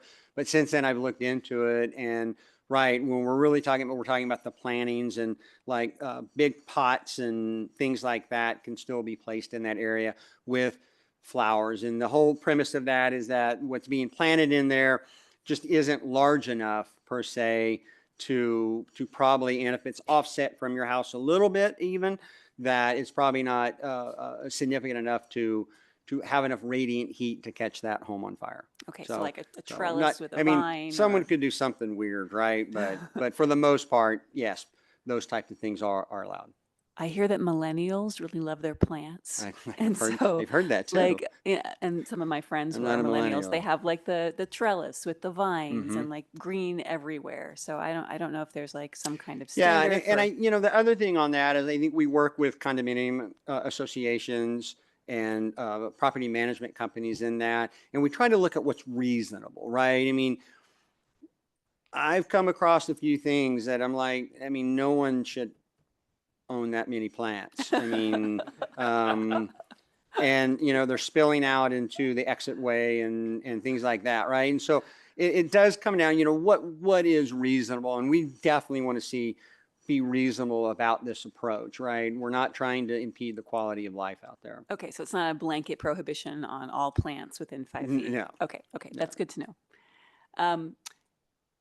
This might be a very weird, idiosyncratic, and not very common example, but I live in the WUI, and we have a deck that is over our garage, and it's cantilevered out from the house on beams that are part of the structural foundation of our house, and those are wooden beams. So how would if we wanted to rebuild our deck, That's all you is that is that something you guys have looked at? Yeah, absolutely. So wooden beams, as long as they're more than a 3-inch cross section, are considered mass timber, and they are an approved method of construction, the Wildland Urban Interface. I mean, it's like if you think of a campfire and you throw like a 6-inch log on it, it takes a lot longer to burn through than a 2x4 would, for example. Okay. So mass timber is approvable. Now the framing, depending on what ignition resistance zone, and if you were to replace that, you may have to use fire retardant treated lumber for the framing if it's not mass timber like that, but the beams would be fine as they are. Okay, just curious, because those are part of the structure of the house, and so I Yeah. didn't know if we were unique in that or if that's a more common thing in some areas. Yeah, actually, quite often we see people constructing decks purely out of heavy timber sections as a method of compliance with the Wildland Urban Interface. Oh, fantastic. Okay, good to know that it's not all wood is prohibited. Okay. And then I did see in the memo that not in this phase, but perhaps in a future phase, you've been asked to look at applying this to homes upon resale or rental. And can you give us just an overview of how that's going and what the schedule is for that, what that looks like? Yeah, so we're still studying that. We're trying to understand, kind of similar to the question about data, like how big of an impact would that have, both on how many properties would come into compliance, but also how much of a resource impact it has, like how many staff it would take to implement a program like that. So we're still in the process of studying that. The plan is that when we have that check-in with council in July, we should have that information by then. There's also some legal research we need to do. It's slightly different to have like a retroactive requirement for landscaping. So we're looking into the legal implications of that as well. So it's a little more complicated than it might seem, but we will be ready by the summer to talk more about that. Great. Let me just add one potential complication that's probably already on your radar, but something that I think about when I think about applying this to homes upon resale is that a lot of our homes get torn down upon resale. And so you don't want to be requiring a home to put in a lot of upgrades and waste a lot of materials, basically. That doesn't serve our environmental goals. It drives up the cost of housing, and it doesn't do a darn thing for the WUI if you're putting in all of this stuff that's just going to get torn out. And so I'm sure you've already thought about that. And so I just wanted to make sure that's on your radar. Yeah, thank you. Thank you. Okay, Kurt, are you ready? If not, I can jump. Okay. Sure. Yeah. And again, stop me if I've gone too long because I got a bunch. The first question is you've referred a bunch of times to homes, but I just want to confirm this applies to all construction, right? Residential or non-residential? Yes. Structures. Structures. Yeah, great. Okay. Then let's see, getting back to the 30-foot defensible space zone, is that the right term? You brought up the question of the trees, which I was wondering about too. And I looked up in that, the CSFS thing, and there's two kinds of trees. There's aspens, which are a terrible thing to plant anyhow, and crab apples.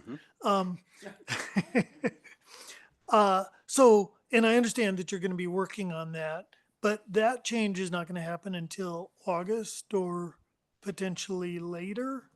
I'm concerned just primarily about the gap between whenever this gets passed and whenever that list gets updated. Yeah, so the schedule is that the plant list would come with the landscaping change, which I think is scheduled for September. The WUI code doesn't go into effect until August 1st.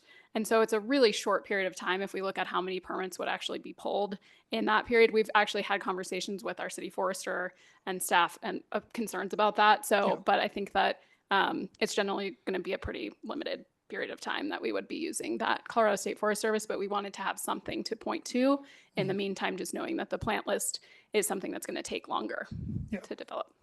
And we would also work with the homeowner or developer or whatever and take a look at that. And once again, deciduous trees, not an issue. Okay. So there's some flexibility. Yeah, that's great. Not worried about that at all, personally. Yeah. Yeah, we'd make it right. Great. Also on that subject, so as you sort of referred to in that image from that document, it's sort of envisioning an ex-urban site or a rural site, right? So that's not what 99% of the properties in Boulder look like. So when you go out to 30 feet, all of a sudden you're probably at the property line and you might be 5 feet from your neighbor's house.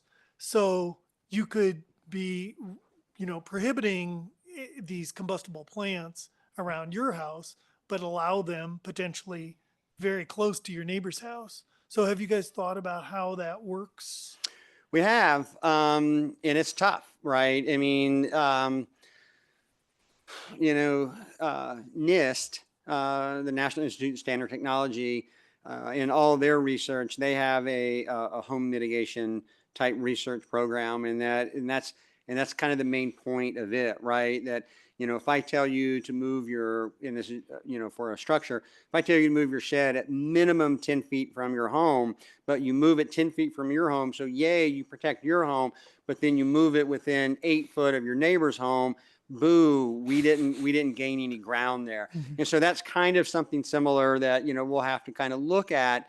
But again, it's very, very difficult to say, you know, at this one new home being built that they're going to do everything correct, right?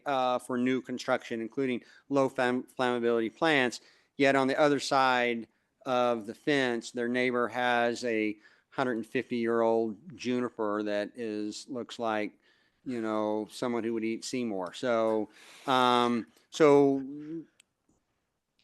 it's tough because it's, you know, you're right. You go from one parcel to another, and your point is very valid, right? This code is written for everywhere, but when you start really looking at it, and especially if you got into chapter 5 and started looking at the hazard analysis to determine ignition resistant 1, 2, and 3, it's really like that picture of that parcel. It's not really looking at an urban type community to kind of identify that. That's the reason we have kind of pre-identified it, right, for our developers and architects on that. I don't have a great answer for you. We've certainly thought about it. We address it. We address it on detailed home assessments now that you look great. And then even though we can't really comment on the neighbor, it's like, oof, that's bad next door, right? You know, so, and we can't force them to get a detailed home assessment. We can't force them to do a lot of that work. And that's where it comes back to this being a part of the puzzle, because there's the education and incentives for the other homeowners and the programs to educate people about why they should make updates to their home that need to be paired also with the regulatory approach. Mm-hmm. Right. Yeah. And as I think you addressed, there's two parts to it. There's what's on their property and how it affects you, but then there's also what's on your property, but outside the defensible space, and yet affects them because it's very close to their property. Yeah. Yeah. Great. I wanted to follow up. There was a question about the maintenance requirements, and I wasn't clear. So potentially, is there going to be code enforcement going around and saying, hey, you have a stick there? I mean, theoretically, is that part of what could be? Theoretically, not really. We're looking at Brad. Yeah. Theoretically, yes, in some sense, right? I mean, it's kind of our duty. How that we're still trying to work out some details and what it may look like. Essentially, like right now, it's complaint based, right? So a neighbor complains and says, my neighbor stores all their firewood underneath their deck and they can't do that, right? And I'm like, right. If they're in the WUI, that is, right? And I'm like, right. And so there's other challenges that we have if we can even see that, right, from a public way, because we can't trespass. So it's going to be a challenge. We know that. And I'll let Brad maybe give a more elegant answer than I give. So again, Brad Mueller, Director of Planning and Development Services. So there's both there's an administrative, you know, how do we administer a code aspect, and there's the aspect that it's part of the building code for new construction as well. So primarily enforcement is going to be around new construction. You were supposed to build the deck out of the fire resistant material and you didn't. We're going to do enforcement on that. To the question of existing conditions, you know, there is a grandfathering of existing conditions, and we have to weigh that fact. An analogy would be we do code enforcement on building codes, for example, today. If we get a complaint and we go in and there's a clear life safety issue, that's going to be seen as a violation. There's a hole in the floor. That actually has happened. Then we're going to say, well, that's a clear life safety violation, and the building code requires that there be a floor, not a hole. But we are not going to necessarily do enforcement on the fact that a sink was moved after the fact of when the building permits were initially approved 35 years ago. So there is both administrative discretion. There's administrative policy that we will need to evolve into. And then there's the fact that ultimately it's tied to the building permits. Does that answer the question, or does it raise new questions I can answer? Yeah, but yeah, I think so pretty well. Okay. I'll just, well, yeah, that's helpful. Yeah, thank you. Let me try to add something, just as an example. I was at a home a couple of weeks ago. They had a small fire, and I was there to kind of talk to them about them. Super nice people. And as we were talking about it, I kept looking over at their neighbor's yard, right? And it's weird. We were on their roof, is kind of where the fire occurred. So I was standing on their roof with the homeowner, and it's not something we do all the time, but they had this big slash pile in their backyard, right? Right off the alley. And the guy said, you know what? It's been there for a couple of years, you know, can something be done? And I'm like, not right now, right? I don't have that part adopted in the 2018 as far as maintenance. But when we adopt the 2024, you're right. That is something that if a complaint was filed and we can walk down that alley and see it, that's presenting a unique hazard, kind of like Brad was saying, to that you know, that home, the neighbor's home, the home that literally right across the alley. Because if that were to catch fire, even if the homes don't catch fire, that's going to create embers again, right? And now my ember model is off because I'm basing it off kind of our backdrop ember model. But that's going to start blowing more embers into those homes over there. At that particular time, I would be looking at that we would want to go address that with that particular neighbor and say, can we, you know, you need to remove that, and maybe remind them that we do have that a wildland assistance program out there that technically they can qualify for a grant to maybe help them remove it if that's what's prohibiting them, right? So we definitely want to work with it, but things like that, you know, when it does come in as a complaint, that's presenting a hazard, right? Whether to their home or to the neighbor's home, and we kind of want to address it. It's not going to be perfect at the beginning. I don't want to relay that we have it completely figured out. It's going to be challenging, but it will have to be addressed. Great. Thank you. One last question, and that is about motor vehicles. Are there models that indicate how the presence or absence of motor vehicles affects fires? Is it not a factor? I look at pictures of like the Marshall Fire or the Eaton Fire, and you know, there's all these burned out cars, and I don't know whether they contributed. I mean, there's a lot of gasoline there, or lithium batteries or whatever. Is there any data on that? I don't know. I don't know if there is really. I mean, I know LA right now is really battling. I saw something that they have like 30 to 300 tons of lithium ion batteries to dispose of now, coming from cars and other appliances pulled out of the fire right now. I don't know if there's a correlation or how it impacts the fire. Obviously, evacuation, you know, in the Palisades and Eaton fire, it had a big impact on the evacuations when people stopped and left their cars and started getting out. It has an impact on our emergency response into the fire, right? Because we're trying to go in the opposite direction that everyone else is going. But as far as adding fuel to the fire, for lack of better words, I'm not aware of any research on that. There's probably something out there, but I can't speak to it, I guess. I haven't seen research, but there was an insurance report after the LA fires that did kind of group on-street parking similarly to fencing as a connective fuel. But I don't know that that's actually research. It was just that something they noticed in those fires. Yeah. Yeah. Okay. Thank you. Claudia, are you ready? Okay. Thank you for all the questions and answers so far. Like my colleague Laura, I've been thinking about apartments and similar structures and how these codes might or might not apply. So all of the examples in your presentation that I saw at least seem to reference single family or single unit detached dwellings. And I'm curious if the code contains any different provisions for multi-family versus single family dwellings.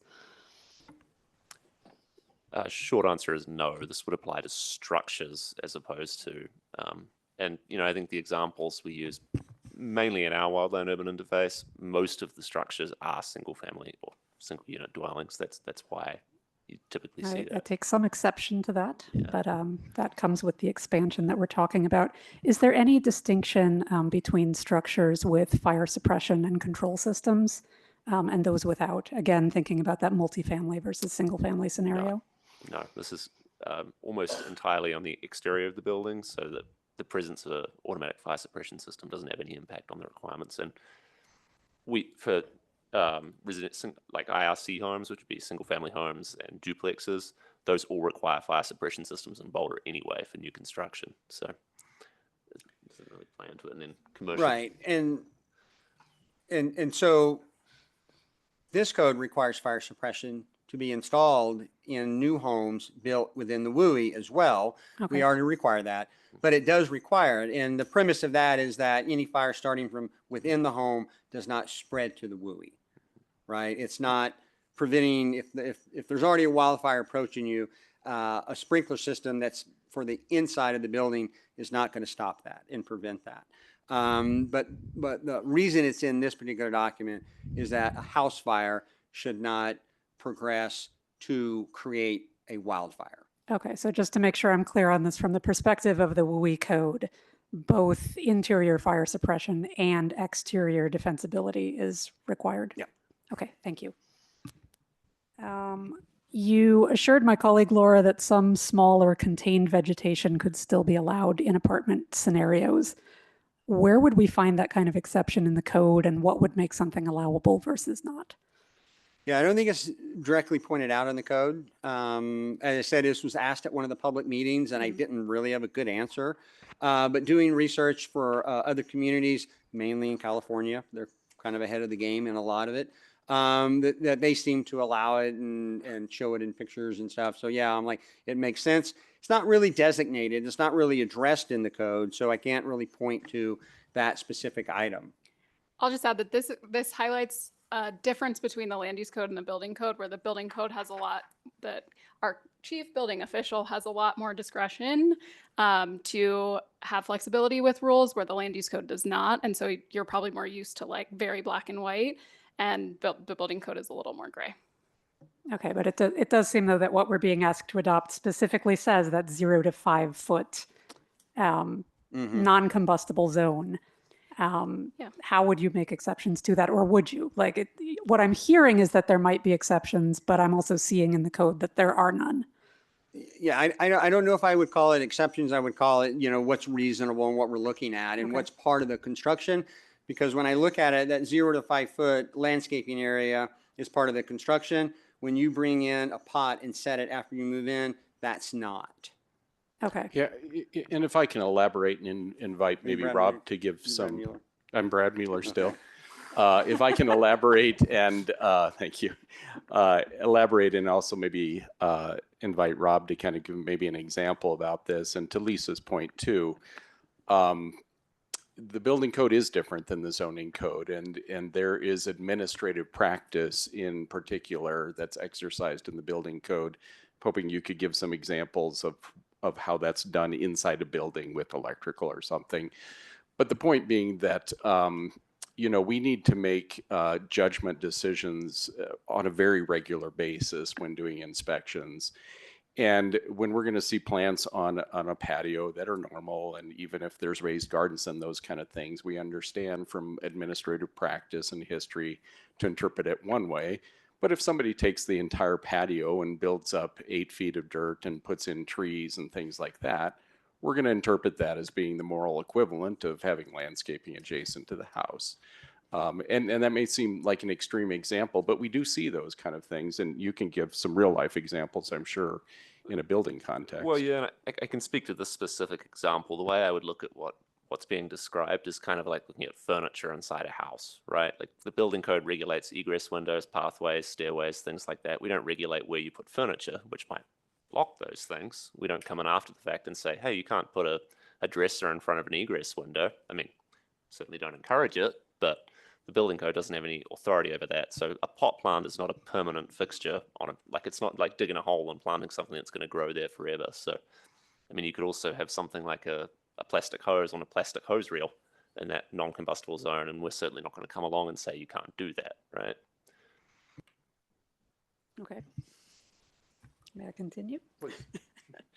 Is there any point at which landscaping work and renovations would trigger the application or enforcement of the non-combustible zone and defensible space planting requirements? So let's say you have an existing structure, you're doing a major piece of work on the landscape. It's a very good question. It's kind of tricky because the building code doesn't really regulate landscaping, and we don't require a building permit to do landscaping work. The only exception to that would be if you were building a retaining wall that was more than 36 inches high. And yet we do have some, like, I mean, we have site review approvals and things like that Correct. that actually do have landscaping plans Correct. involved. Is that a level at which this would start to apply? But that's not a building code, so that's more of a land use code that's getting out into. This is where Lisa and I's worlds intersect, and I probably shouldn't even comment. No, I think this is where, so that when council decided that this would be one of their council priorities, it was wildfire hardening and waterized landscaping as one thing. Really, the only intersection is that they both involve plants at some point. But the landscaping part that we'll work on later this year will have more detail about, and other cities and communities might have like a vegetation management plan or something that they have to do with their landscaping plan when they submit a building permit. So we're going to dig into more details. We wanted to do the really important things that Chief Lowry talked about that have a big fire impact in this building code, but the more heavy detail on landscaping and what's required is going to come later.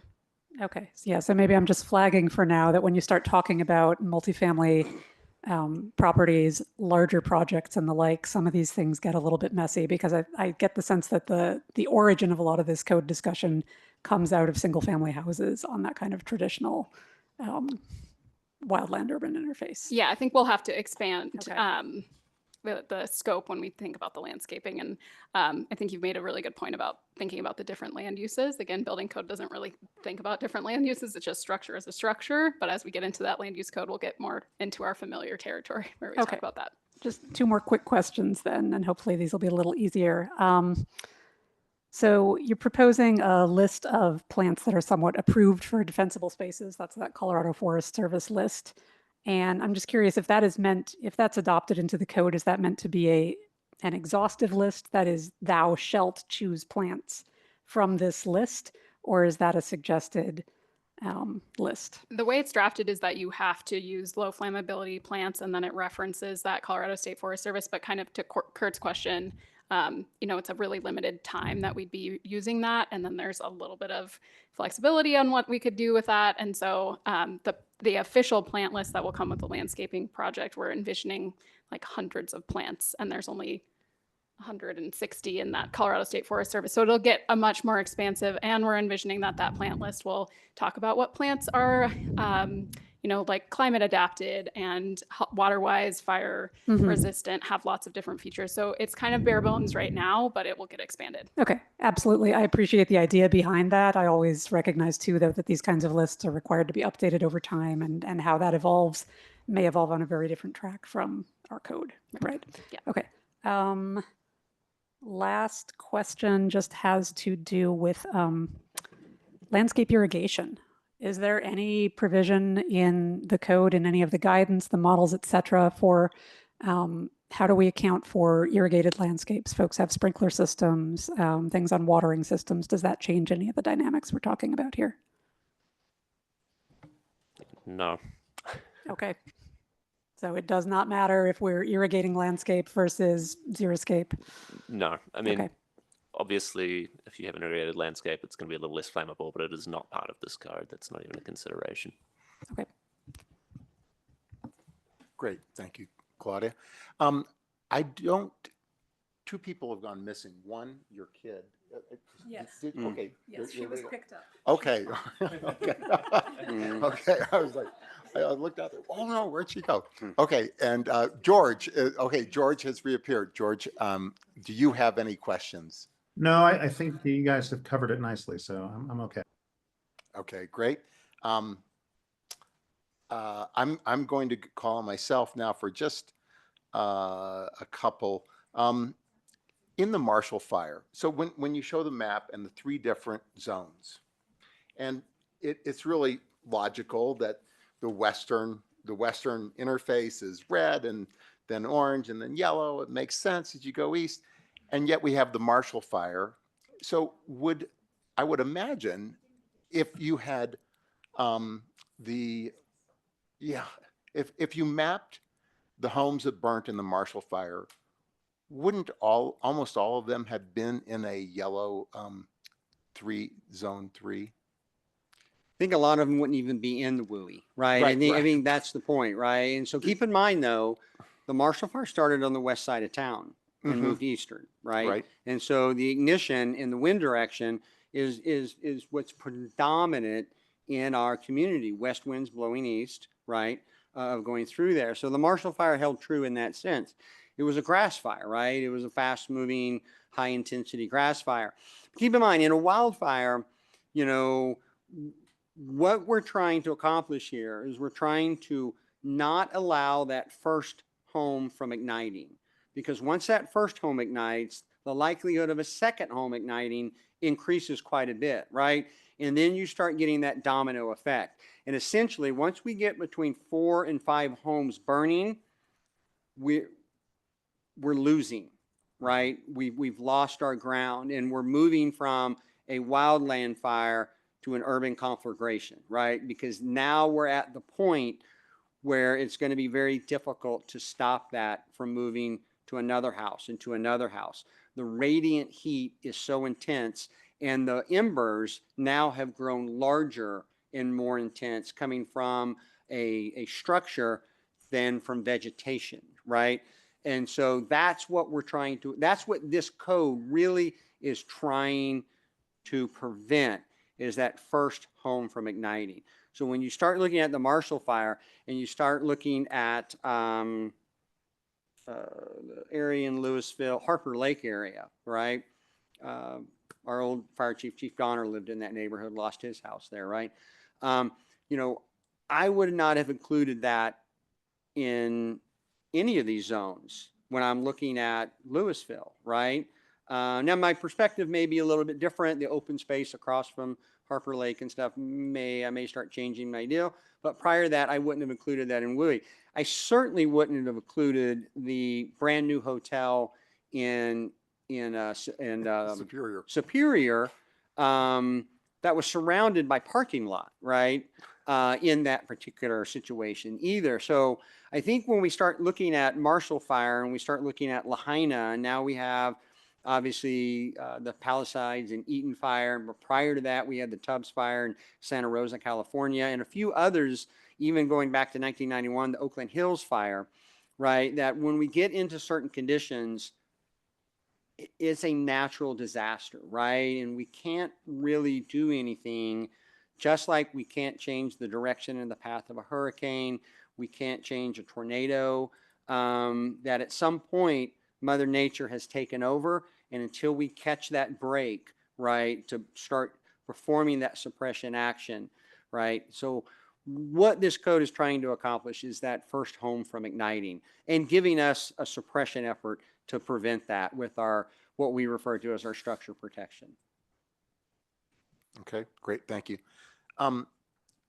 Councilor Benjamin sent out a hotline note today that was interesting, and especially in relation, you know, they're going to be seeing the same information soon, et cetera. So he talked about the detailed assessments and access to those detailed assessments and looking at one house next to another, et cetera. My question is, are those detailed assessments public record, and are they available to everyone, including insurance companies? And at the same time, so I assume the data is shared either for the benefit or the detriment of the homeowner in that case. Yes, is that right? It is not right. No.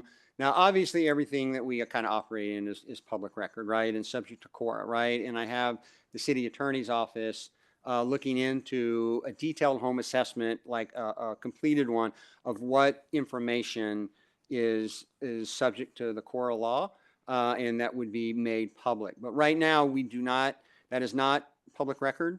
We don't share that.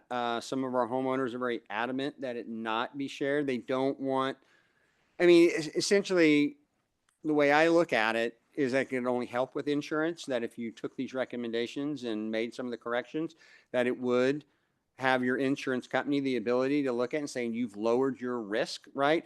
But it's not always viewed the same way that I look at it. We are looking at trying to create like a heat map of where they're occurring, but not pinpointing homes themselves. What Council Benjamin talked about was two things. He talked about the curbside assessment program that we currently have, which is which is when we go down in a public area, a street, a sidewalk, not on people's property, and we look at a house and we kind of assess that house. There's actually 13 items on that checklist of whether it is a red, a yellow, or a green, right? Green being you look great. Yellow meaning that, you know, you could make some improvement, and red meaning, oof, you don't look good, right? That is a public facing on the website that you can go to. It's not the easiest to find, but it is on there that you could go through and find your house. And if we have done a curbside assessment, you can like, oh, they look at my house as green, yay. Or, oh, boo, it's red. That was all done to try to encourage people to have a detailed home assessment. A detailed home assessment is a voluntary program, right? It is not a mandatory program.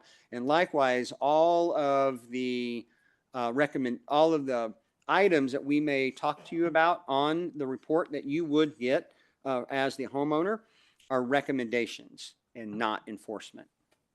Great. And you've corrected something for me. I was quickly reading his note and I was conflating a detailed home assessment with a curbside home assessment. He mentions both, right? He's talking about the curbside assessment, and if you're red or orange, it would mandate a detailed home assessment, which currently is only voluntarily, right? So I don't know how we're going to answer that yet. So. Well, I appreciate you taking a more careful reading than I did of his I had to read it a few times, by the way. Okay, all right. Calm myself down. Okay. Last thing, and it doesn't relate to building code, but we are talking about urban fires and their effect. Do we, as a city, we manage our water system, and the water systems in California and Lahaina and other places have been stressed. Nothing to do with water policy, that sort of thing, but they have been stressed because too many people were drawing at one time. If we have a fire in Table Mesa, and we really need water pressure directed, do we have a way as owners and managers of our potable water system to ensure that we have water in the area where it's needed, and maybe, you know, people are cut off for hours or a day or whatever from potable water in their home? Do we have a system? And maybe this is the wrong group of people to ask, but well, certainly we need to involve our utilities department, Chris DeVille and his team out there. So it's a little bit of I want to say a little bit of yes and no, right? I mean, first of all, our utilities are extremely strong, right? Our utilities division does an outstanding job. We've actually looked at our water system based on a wildfire coming into the city, and we've determined that, yeah, we've got a really strong water supply. We could be flowing, you know, up to 6 to 8 hydrants simultaneously, and still have enough water to fight that fire, right? That's typically not how a wildfire is actually approached. It's very different from a structure fire. So we've looked at that, but obviously water is a limited resource one way or the other, right? And if enough stress is on it, we are going to have issues with the water. The Marshall Fire experienced that, right? So we are, you know, it's not a Boulder fire rescue suppression effort. We have other, including our utility department, that we know that we have talked to them about that, hey, we may need to start isolating areas that where we need water. And is that possible? And the answer is anything is possible. It's just a matter of getting that coordination and getting them in safely of what we need to do. It's not easy. We are in talks about it. We have a, you probably don't want to hear about it, right? But we are kind of discussing an urban configuration plan of like, if it starts to happen, you know, the plan. And the utilities runs a big part of that, of trying to make sure that we can get water to where water is needed to try to minimize what's happening. Great, thank you. I think your last sentence, that you guys are working on a plan for a urban conflagration is a good thing. And keep in mind, no fire burns the same. So we're really, I mean, it is kind of that, as I said, we can't have, I mean, we need to make sure that we're asking a utility individual to come into a hot area that they can do that safely as well, right? And we don't want to put them in jeopardy. So it's a plan, probably a messy plan, but fires are messy. Yeah. Okay, great. If there are any other burning questions, okay, all right. Yeah. I just wanted to have a quick follow-up to something that you asked. Did you consider the possibility of just designating the whole city as class 3? Yeah, we've looked at it. We've considered it. Again, that kind of runs back to you know, we don't want this to be a hardship on our community and our residents of our community. I don't think the class 3 is much of one, but it could be. And then, you know, kind of back to your question about enforcement, you know, we're trying to figure out the enforcement on what we have, and then we expand that to the whole city. You know, if you look at that CWPP, it has a WUI map in it that almost covers the entire city. It was done through spatial data with really no knowledge of our city whatsoever. I hate it. I asked for it to be removed. It didn't. So yeah. And then after the Marshall Fire, this was brought up as well. Well, isn't the entire city a WUI? And when you look at it from our perspective, Rob's and myself, and we're talking about really the building code, we do want to be considerate to our residents on the impact that the building of this would have in that particular area. We will do a detailed home assessment anywhere in the city of Boulder, right? You don't have to be in the WUI to get a detailed home assessment.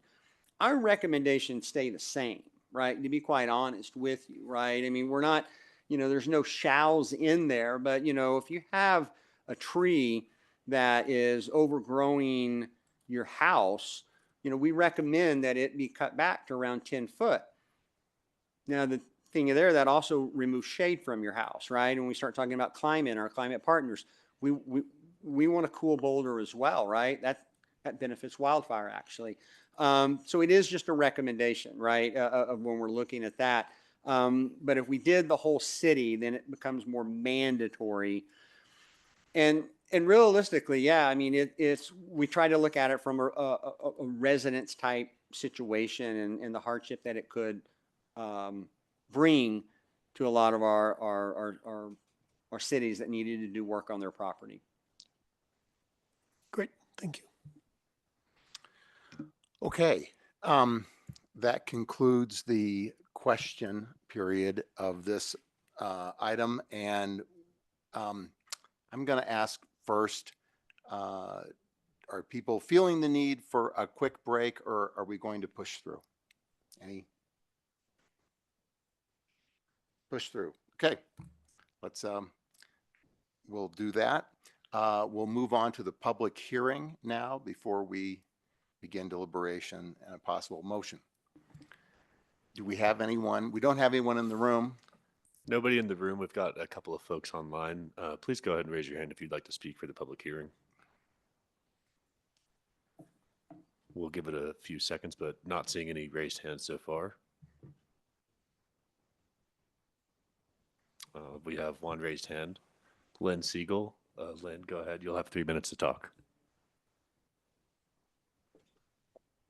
I have a condenser, a 3-ton hyperheat. It was installed on my side yard setback, entirely blocking my passage through the side yard. Now, I would never have approved it being there because I know better, but I was gaslighted by the county 10 years ago when I tried for a retrofit. And I exposed the fact that the contractor I'd been speaking to, that they were referring me to, had a job they were doing, a solar job, putting a solar installation on. And it turned out it was being done under adverse conditions, and the vendor declined doing the job. So David Hashimanji with Energy Smart, with the county, threw them off of their vendor list. At that point, I did not feel confident in the county advising me in my retrofit or having anything to do with the county after that kind of a situation. That was really unacceptable. I went to David and I asked him. He wouldn't tell me. He said they were just dropped. I went to the vendor and they told me what happened, what really happened. As a result of this, I was gaslighted 10 years later on my energy retrofit. Now, this one 10 years ago was not free. The one I got now is free. And they stuck all this stuff on my house without my consultation, without my input, intentionally going through the county on this CARE program from that gaslighting 10 years ago. They put this condenser on the side of my house. Now, I live not far from 311 Mapleton, and I've seen their fire repression system there, and I'm unimpressed. And I'm also unimpressed with the fact that that clientele is going to be first end out of this neighborhood. And I'm not confident that I can fight my own fire. And this condenser is also not anchored. So if a wind blows it over and rips it out of my house, I'm going to have live electric. And this is a big problem for me. When I expressed this problem to the people with the city that were overseeing this situation, I was thrown out of the program. I said, I can't have that condenser on the side, but the condenser sits there and it's not anchored. And this is a real big concern, isn't it? And nobody cares, it seems like to me, but I do because I want to survive a fire. Thank you, Lynn. That concludes your time. And we actually have no other attendees in the audience online, so I'll go ahead and pass it back over to you, Chair. Great. Thank you very much, Thomas. Okay. So this is an advisory item. We are providing feedback to the staff members present, and we also have a suggested motion, and we can make additions, changes. We can do what we like with that motion language. But the first thing would be if people want to have a round of board discussion and thought about this, if you have additional input that you want to make direct and speak to the proposed changes to the ordinance, you can do that. But before we go into motion making, any additional discussion or input or direction individually to them or to the board? I do acknowledge this has been a very complete Q&A session. So, and they've been noting our feedback. So don't feel obligated, but Claudia, it looks like you're ready to. Thanks, Mark. I do want to make some general comments before we get to motions. So I just want to say, first of all, I am overall supportive of these updates as they relate to building construction and remapping of our wildfire zones. We know that the risk zone is larger than has previously been mapped. I think that's really clear to folks. And I also have confidence that we have very good tools and materials for constructing our buildings better.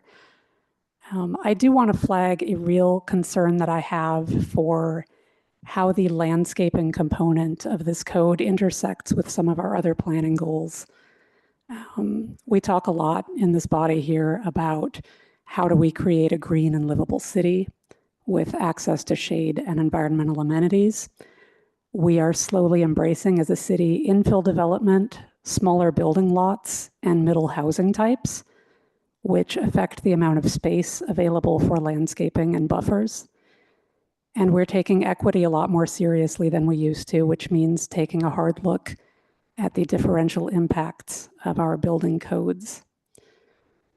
My biggest concern here is really with that 5-foot non-combustible zone that would be required now in a much larger area of the city. It feels like this assumes that single family and low density development and the street types associated with that are really what we're talking about. And I think that makes sense when we're talking primarily about areas of the city west of Broadway, where property values tend to be quite high, where low density zoning prevails. So that makes sense in a lot of cases, not all, but a lot of cases west of Broadway. It feels really different if you start thinking about what it means for the kinds of building patterns that we see in places like Holiday Neighborhood, Boulder Meadows Manufactured Housing Community. These are two that I know really well. And that we might be seeing it in more of the city if we continue to support more middle housing types in our policies. So in these places, we have limited setbacks and small lots, and that means the kinds of non-combustible zones being proposed effectively eliminate a lot of the available green space for many properties. I want to give you the example of my own home, which is blessed to be in the center of a city block, and it has generous for the area 15-foot setbacks from internal walkways. So a 5-foot no planting zone on a property like mine would capture 1/3 of my yard and my neighbors' yards. Other buildings in our area have only 8-foot setbacks from city sidewalks, and they would lose more than half of their theoretical green space. So if you walk around my neighborhood, you will find that these kinds of small setbacks are well loved and well used. They are filled with pocket gardens and durable plants that buffer homes from harsh weather and busy streets, and they make our sidewalks inviting places to walk and play. And what we do in these kinds of small setbacks is a big part of the livability of these denser and more affordable areas of town. So I understand that the proposed update will only be applying to new construction. I do worry, though, that these kinds of requirements will essentially make illegal or much less quality many of the urban design elements that make higher density neighborhoods good places. And so I would appreciate if we struggle with that a bit as a board in our recommendation. I certainly have a minor amendment that I would like to make to any proposed motion here as we give advice to City Council, because I think this is a larger concern as we start to look at expanding this WUI code, where it applies in the city and what kinds of neighborhoods it applies to. Thanks. I so appreciate that, your thought in relation to multifamily homes. And it goes back to, I think, something that I have struggled with in our open space requirements. And that is that when we look at multifamily developments that fulfill their open space requirements via linear open spaces that are long and narrow, that this recommendation or code would make those even less welcoming. And it also points out that fulfilling open space requirements is, to my way of thinking, better served with large communal open spaces rather than strip and linear open spaces. And we don't do a great job differentiating that in our site review requirements. So anyway, I appreciate those comments. Anyone else? Go ahead. Yeah. Just a colloquy on that. I guess I want to ask our colleagues, the staff members in the building department, like Brad and Charles, who are present tonight, if any thought has been given to how this would impact our open space requirements, if at all, and what that looks like for these buildings where we do want to have welcoming, inviting, usable green space, and now we're adding a 5-foot non-combustible zone. I can try to tackle it. Charles looks like he might have something to add. So one other thing with the landscaping project that you might remember we talked about in December is that the state has also limited the amount of non-functional turf that we're going to be allowed to have. There's another bill, actually need to check on the status of it, that would apply it to multifamily as well, which I believe Planning Board and City Council also directed us to do. So there's a lot up in the air about what the landscaping requirements will end up doing. But as for the actual building code, it wouldn't impact the open space necessarily. So this 5-foot defensible space with no planting allowed or no permanent planting allowed would still count as open space under the code? Yes. And I see Brad is approaching the podium. Brad, I'll say your name. Brad Mueller, Planning Director. Thank you, Brad. Just adding to kind of that clarification of interpretation and fully appreciating the point that's made, not trying to suggest otherwise, but I think one saving grace that we feel as staff is recognizing that there are parts along the Front Range and even beyond where similar rules have been in place, and designers and property owners have risen to the occasion to find a way to kind of ensure good design and livability and implement these. And it's hard. This is a perfect example of competing goals and trying to manage that. And I think your point is very well taken, that it creates yet another constraint on design opportunities and design solutions, which by definition in a dense environment or condition are limited already. If you're a designer or architect and you've got this space versus this space, your options by definition are going to be less. I think we're going to have to live into it, and it's just a perfect example of why a planning board exists, to struggle with competing values. So thanks for the feedback. That was my non-answer answer. Okay, Mason. Sorry, this isn't planned. As someone who also lives in multifamily housing, I really appreciate your comments, but I'm also concerned with, these are the facts that are before us. And as someone who's served 6 years as the treasurer for my HOA up on Shanahan Ridge, we had a lot of trouble getting insurance, and definitely getting insurance that we could afford to keep our HOA fees at a reasonable level.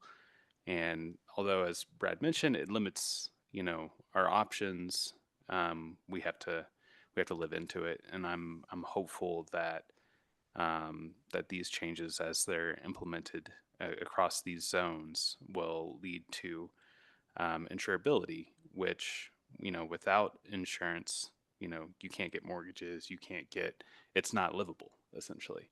So as unfortunate as it might be, I think it is a necessary reality that we live in. Yes.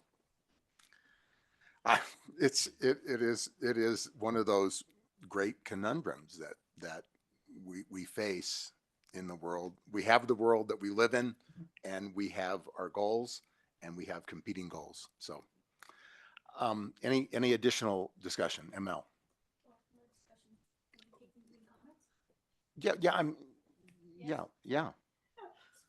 Yeah. Perfect.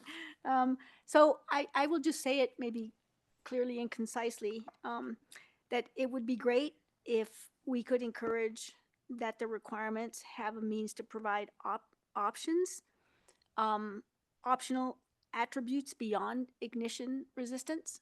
So that start to speak to heat island impact or embodied carbon, so that when people are making their choices around the materials, they can weigh it in a more holistic way. So, okay, this is an ignition resistant material, but it's got a big carbon footprint. Is there one that has a lower carbon footprint? Or is there one that has a smaller heat island impact? I think this is a great place, since it's kind of maybe a little bit newer for people, to just think broadly and holistically as we're doing these things to harden our houses and landscape, that we also broaden our lens to include these bigger considerations, attributes, I think of them as. Any other comments directed to staff? Kurt? Yeah, I have a few comments that pretty much I think were suggested by some of my questions, but just some things that I think would be great to think about in the future. And it sounds like you already are, but I'll just reemphasize them. One is the issue that I brought up of how the defensible space on your property affects the adjoining property. And can we think about it not based on parcel by parcel, but structure by structure maybe, and think about spaces around the structures and not just within the given, on the given parcel. Regarding the maintenance requirements in particular, I'm always concerned about the equity implications of any kind of complaint-based enforcement mechanism, because there certainly can be inequitable application of that. And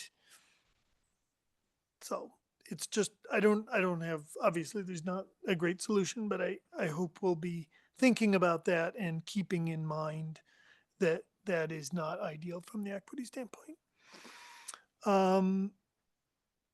Just from a terminological standpoint, we talk about home a lot in this stuff, like detailed home assessment. Again, it's really not about homes, it's about structures. And so I think it might be clearer to change some of that terminology in what we have, just to make sure that everybody knows what we're talking about. I raised the question about motor vehicles. Largely, I was thinking, and I didn't follow up on this, but largely I was thinking about, like, if I park my Hummer with a 40-gallon gas tank or whatever right next to my house, well, that seems like it's at least as dangerous as having, chips down as mulch or whatever. I don't know. But as we get information about this, I realize there's not a lot of data, but as we get data on this, I think it would be good to update regarding that. And the last thing is, you brought up the urban configuration plan, which I'm really glad to hear about. And I hope that as we're developing that, we also think about the not just what happens during the conflagration. Like, I mean, obviously that's critically important. How do we fight it? How do we ensure evacuation? How do we deal with all this stuff? But I would love to see as part of that, the follow-on planning. How do we, if we, God forbid, 1,000 structures get wiped out, like in the Marshall Fire, how do we avoid what I see as a failure post-Marshall Fire, and what I'm seeing as a failure post-Eaton Fire, at least, where things just kind of get rebuilt the way they were. And we'll end up at some point largely, maybe they're a little more fire safe than they were, but the general design hasn't changed. And can we use that as an opportunity to really rethink more holistically? Okay, we're basically starting from it's a greenfield development, except it's not green.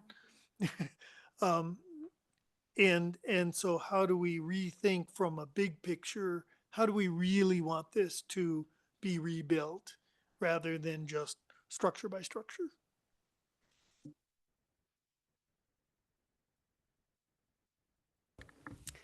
Thank you. So first, I just want to really thank Lisa and Chief Lowry and Rob and the rest of the team that worked on this. It's clear that there's a lot of thought, there's a lot of complications, there's a lot of competing priorities, as Brad says, and you're doing a great job of helping us navigate this. So I just want to say thank you. I will take the opportunity to just reemphasize quickly 2 points that I made. One, trying to minimize the impact of the maintenance and the raking of the leaves and the pine needles, not just on pollinators, but on wildlife in general. And I know that you have good coordination across city departments and you'll be thinking about that, so thank you.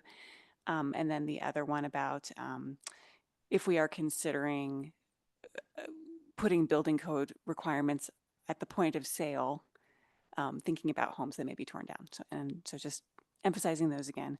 I did want to tag on to Kurt's comment about equity and just testify that I was walking with a council member through my neighborhood, and her number one observation, her very first observation was, if these weeds were on the hill, there would be code enforcement complaints. But because you live in, west of Broadway, near a trailhead, it's sort of a privilege that we as a neighborhood don't ask each other to do lawn maintenance because we like that wild look and we like that sort of blending into the west part of the open space. And we also, a lot of us live on hills and have very rocky yards, and it's extremely difficult to mow. So we go out and weed whack maybe once a year, and there's no code enforcement complaints, and that's a privilege that we have. So I think, Kurt, you're exactly right that there are big equity concerns with complaint-based enforcement. And I hope that my neighbors aren't mad at me for outing ourselves, but it's true.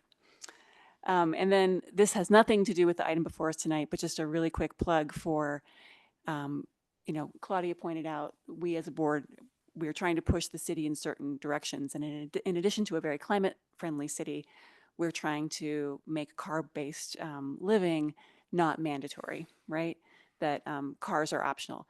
And I have big concerns about what that means for an evacuation. And I know that one of the things that is really recommended is the sort of like neighbors taking care of neighbors approach. And I would love to see the city be more active in helping neighborhoods develop plans for evacuation. Because the city cannot have a fleet of vehicles that will get us all out if we don't have cars, but a lot of us can help each other. And so like knowing who are our neighbors who are seniors or have children or have pets or have disabilities and need help, helping us do that, facilitating that would be such a boon. So that's another piece of that wheel that Lisa was talking about. So thank you so much.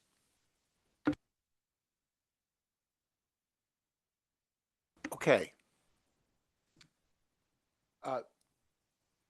George, you don't have your hand up, but just one final. Okay, great. All right. Now we move into motion making. I'm just going to make a comment before this, and Claudia, if you have things that you'd like to incorporate into a motion. Motions like this, advisory motions, I perceive as a different animal than motions in our quasi-judicial hearings, okay, where we vote on amendments to that main motion that are specific conditions, and they need to be incorporated into the site approval, as an example. And so we sometimes are forced ultimately to vote for approval or denial based upon the conditions that we've incorporated. These advisory motions can be broken up. There's nothing that says we can't adopt a main motion and then say, planning board also advises the following. And that might be a 4-3 vote or whatever, but it doesn't have to be part of the main motion. And then I think back to times where people ended up voting against the main motion that they mostly supported because it had an item in it that they opposed. And so by breaking it out, again, we can do this any way we want, any way the motion maker proposes it, but I just wanted to make that distinction. I've been thinking about this a bunch since I'm actually now the chair, and I'm not an expert on Robert's rules. So even though I have been, no, I'm not. But there's nothing in there that says that we cannot have more than one motion, especially in an advisory capacity like this.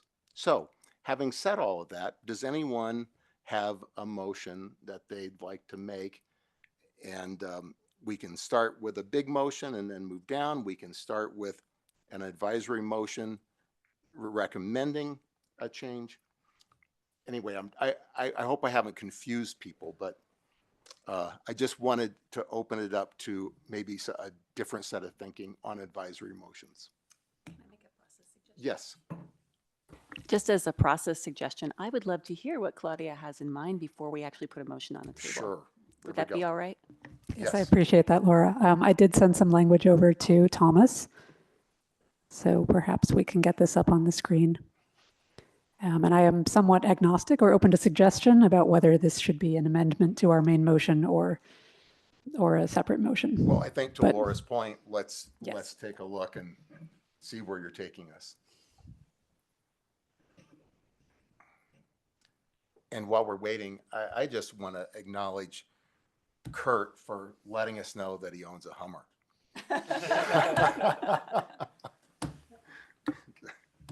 All right, so the language that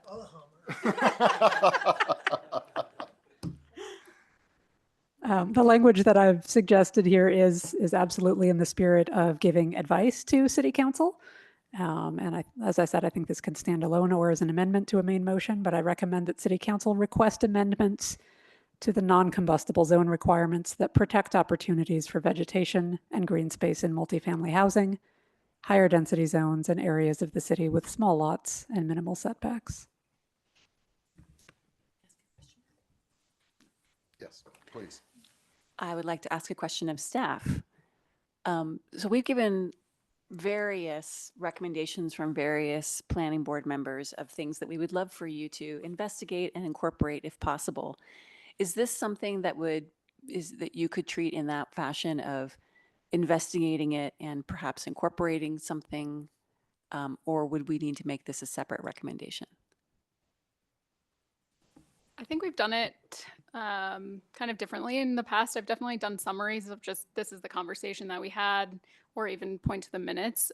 So if you wanted us to just provide a summary of all the questions and comments that you had, that could be totally separate from the motion. I don't know, Hella, if you have a preference legally, whether it's like within the motion. It can definitely, it really comes down to what exactly you want to recommend. If generally you want to recommend adoption of this code, and you don't want to condition it on any kind of changes, if there's nothing that you don't support unless that change is being made, then you could recommend the code and do separate motions on what additional clauses or amendments you would like to see or recommend to City Council. And I think it's a little bit different it's a different recommendation to ask staff to look further into and for council to consider it versus you already recommending it. So it does come down to what you actually want to say. Kurt? I would just say that my preference, well, first of all, I would support this amendment, and I think that it would be most appropriate as part of the main motion and not as a separate motion. That would be my preference. And I'll simply say, I would also support this. And I think our comments and advice do get noted and recorded. But I think that when we have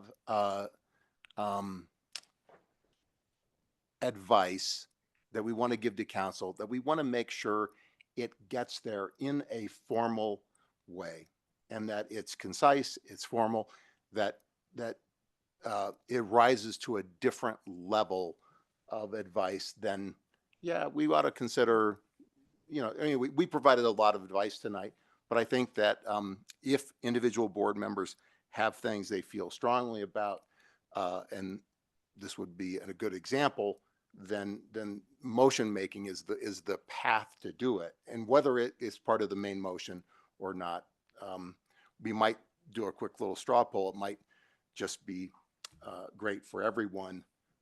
And so we don't have to have it as a separate motion. But if people are, it also gives, by making it a separate motion, it gives people the opportunity to still support the main motion and oppose something that they might feel strongly opposed to. Okay, George. Yeah, I agree with the last thing that you said, because I think it was Mason that commented, and it's my preference, at least for me personally, to defer to the experts relative to this fire area and what the data may or may not support. I don't feel comfortable necessarily recommending that we look differently at multifamily or not, because the facts of fire are the facts. And so I would prefer that we make a motion to adopt if everyone's on board with the general thing. And then if people, to your point, right, people feel strongly about certain things, it will give board members an opportunity to yay or nay if we need to do that. Because I don't think, with Claudia's motion, I don't think I would be supportive of it at all when I'm actually very much in support of what was presented. And so that would be my suggestion in order to convey people's thoughts and opinions, and not necessarily have something that I think we probably all unanimously agree on that is a good idea. Having heard that, I'm going to make a process suggestion that that someone makes the main motion, and maybe George does that, unadulterated. We vote on that, and then we follow it up with a secondary motion that planning board also recommends, and we note the vote on that motion and whether it passes or fails and what the vote count is.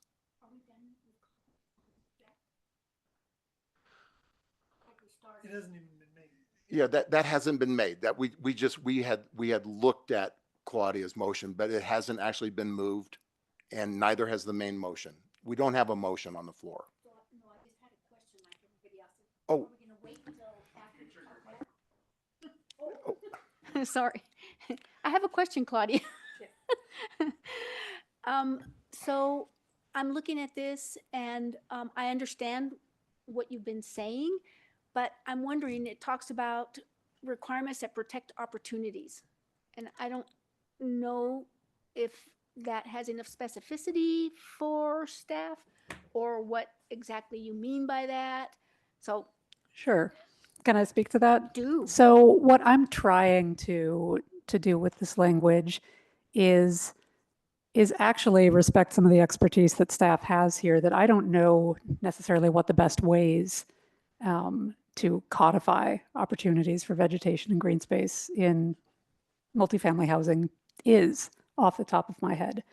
And I also don't know that City Council would either when they have this same discussion on Thursday. But what I am asking for here is for City Council to request staff to actually take a closer look at something which I interpret as a bit of a blind spot in how these code updates have been brought forward. Because like I did say in my comments earlier, I felt that most of the material that we have been using for reference material, for source material, does seem to be quite specific to single family type neighborhoods. And I don't see a satisfactory way of addressing some of these other neighborhood types that are going to be drawn into these WUI zones. Okay. Not to cut that off. I just want to say that we don't have a motion on the floor. So again, my suggested, and people can do differently because once we have a motion, then we act on that motion. My suggestion would be that we move and vote on the main motion as a kind of unadulterated item, and then people are free to make additional motions, additional recommendations, and we vote on those, speak to those and vote on those. Kurt. I move that planning board recommend that city council adopt ordinance 8695, amending chapter 10-8, 10-8.5, if that's right, Wildland Code, BRC 1981, to adopt by reference the 2024 edition of the International Wildland Urban Interface Code of the International Code Council with certain amendments and setting forth related details. I will second. And I think we can do it as one motion. Hella, is it one motion or two? It can be done either way. Oh, okay. I will wait to second until you finish, Kurt. Sorry. And planning board recommend that city council update the wildland urban interface area to which the wildland code applies as proposed in the staff memorandum. I would now like to second that motion and that other motion, that it's all one motion. Okay, we have a motion and a second. Now, if anyone wants to, as motion maker, you can speak to it. If we're done with deliberation on this main motion, we can go to a vote, but there is an opportunity for anyone to speak to this motion. Okay, all right. I propose I will. Mark, I would like to offer mine as an amendment to the main motion. Oh, you I would? I would like to see. Oh, okay. If it goes. Great, thank you. Okay. So I would like to So offer an amendment. I move to amend. There you go. Okay, I move to amend the motion to recommend that City Council request amendments to the non-combustible zone requirements that protect opportunities for vegetation and green space in multifamily housing, higher density zones, and areas with small lots and minimal setbacks. I will second that. Okay, we have a motion and a motion to amend. So now as motion maker, you are entitled to speak to your motion and the second, and then anyone else. So have at it. I will just say, I think I have said my piece on the importance of this work previously. I am offering it as an amendment to the main motion because I think this is an important part for me of recommending, making a full-throated recommendation of these changes. Okay, anyone else want to speak to this this amendment? Yeah, I'll speak to it. I love the spirit of the amendment. I understand where it's coming from. What I've heard from staff, though, is that a building, a structure is a structure, and that the recommendations that they're putting forward, the ordinances that we're looking at today, apply to all structures because of the safety needs. And I am not sure that we should. And they've also spoken to the fact that things that are not permanent are allowed. So although I don't think this does any harm, and I like the spirit of it, I won't be supporting it because I feel like it's asking for work that maybe could take away from other work. Laura. Thank you, Mason. Thank you, Claudia and Kurt. I like Mason. I totally understand where this is coming from and I'm supportive of the spirit of this. I should have brought this up when we were talking previously, but I was trying to respect the process.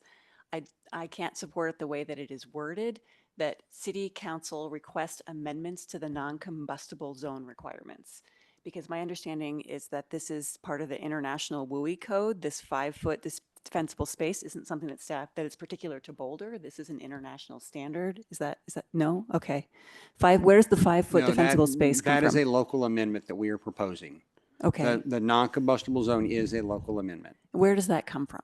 That comes from the research from like the IVHS and Headwater Economics and NIST and all the places out there doing the science and research. That comes from them. Okay. And are there other jurisdictions that have implemented this 5-foot defensible zone? Like, is this sort of a standard best practice? Think in Colorado. Not I in think Colorado. in California, yes, but not in Colorado. Okay. All right. Thank you for that. And I apologize for my misunderstanding. I thought this wasn't part of the international code, but Our proposal.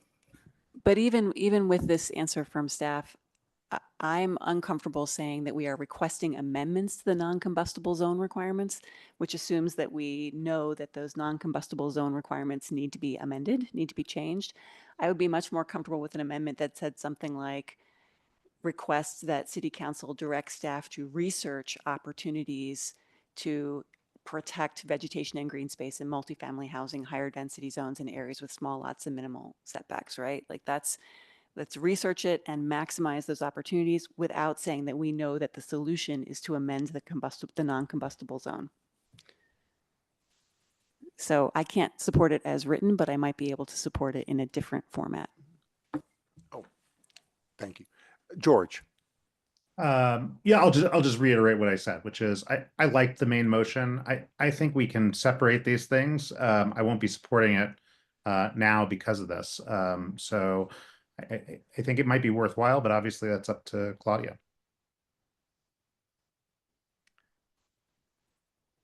Okay, just to move things along, I'm going to, I will be voting against this amendment in the hopes that it might come back as a separate motion with slightly modified wording. So just, does anyone else want to speak to the amendment that's on the table before we vote on the amendment? Okay, so we are now voting on the amendment as up on the screen. A motion to, I'll just reiterate it. A motion to amend, I'm sorry.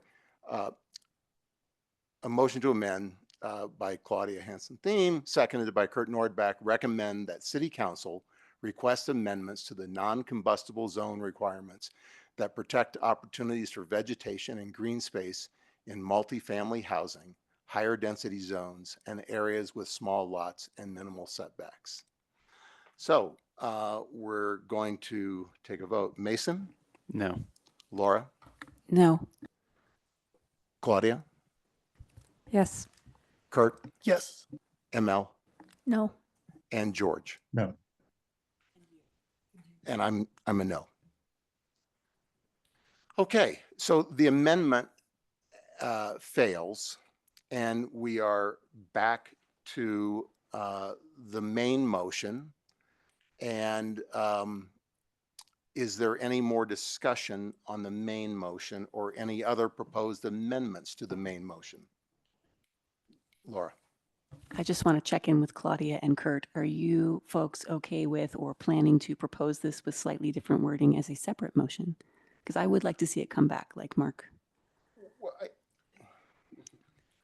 we're really on the main motion now, and we have voted down the amendment. Yes, but Claudia also has the opportunity to offer it as a different, slightly differently worded version as an amendment, but I'm hoping that she will agree to do it as a separate motion. It's just a matter of process. I just want to check in and make sure Claudia is okay with where we're going. I think it will reappear.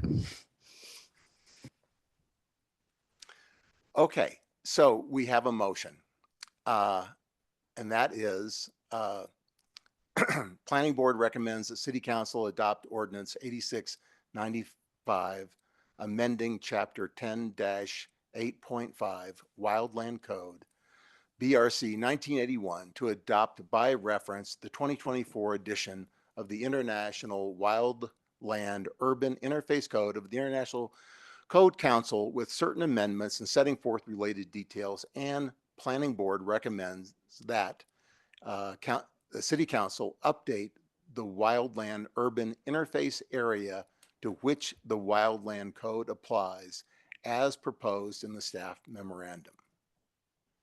Okay, we are now going to vote on that. I'm going to go around the same order.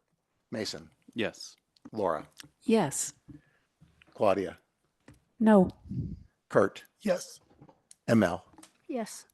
And George? Yes. And I'm a yes, thank you. All right, so the main motion has passed, and now there's an opportunity for any board member to make any other motion.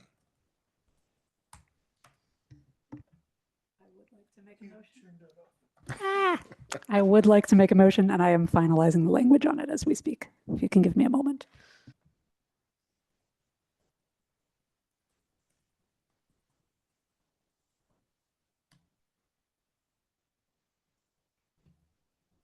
Okay, so I have just sent some language over to Thomas.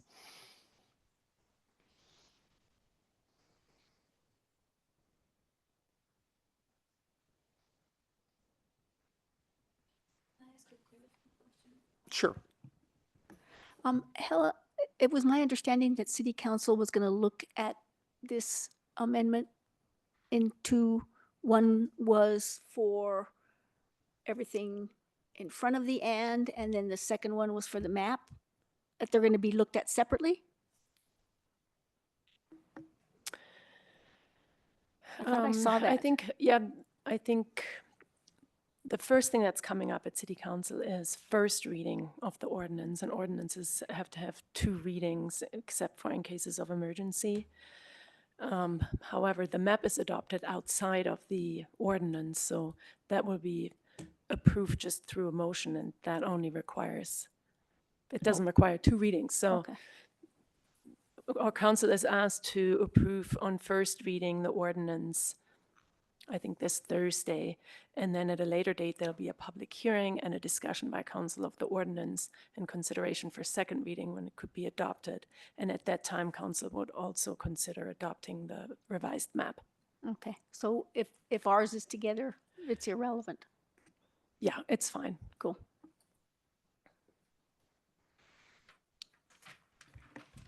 So may I make a motion? Yes.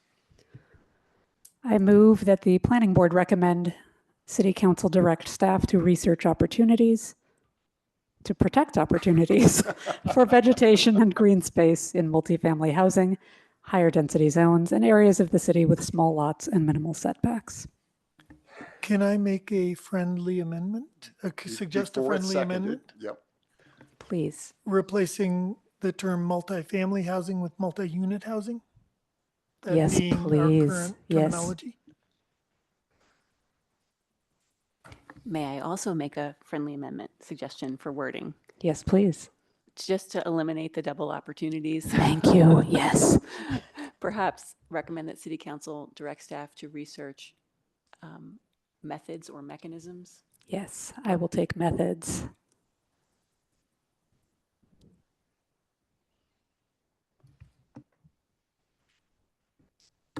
Would you make your motion again? I will make the motion again. I move that planning board recommend that city council direct staff to research methods to protect opportunities for vegetation and green space in multi-unit housing, higher density zones, and areas of the city with small lots and minimal setbacks. I will second. Great. Is there any discussion at this point on this separate motion? Okay, hearing none, we'll take a vote on this, and I'm gonna do it in the same order because I can't switch things up tonight. Okay, Mason, Yes. Laura, Yes. Claudia, Yes. Kurt, Yes. ML, Yes. George, No. and I'm a yes. Okay. Okay. Any other proposed motions, not amendments, motions? Okay. I think that concludes this item, and thank you to staff for a really complete presentation, and I think it came with good discussion. So thank you very much. Thank you, guys. Thank you. Okay.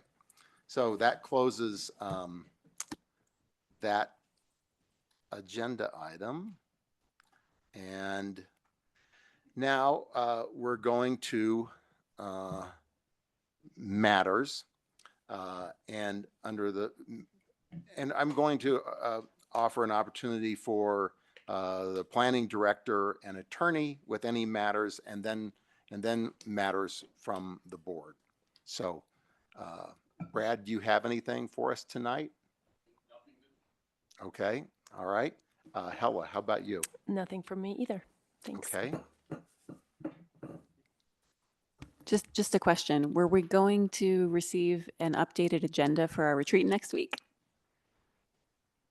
Is that something we were going to discuss tonight? The final was sent out, so you should have it.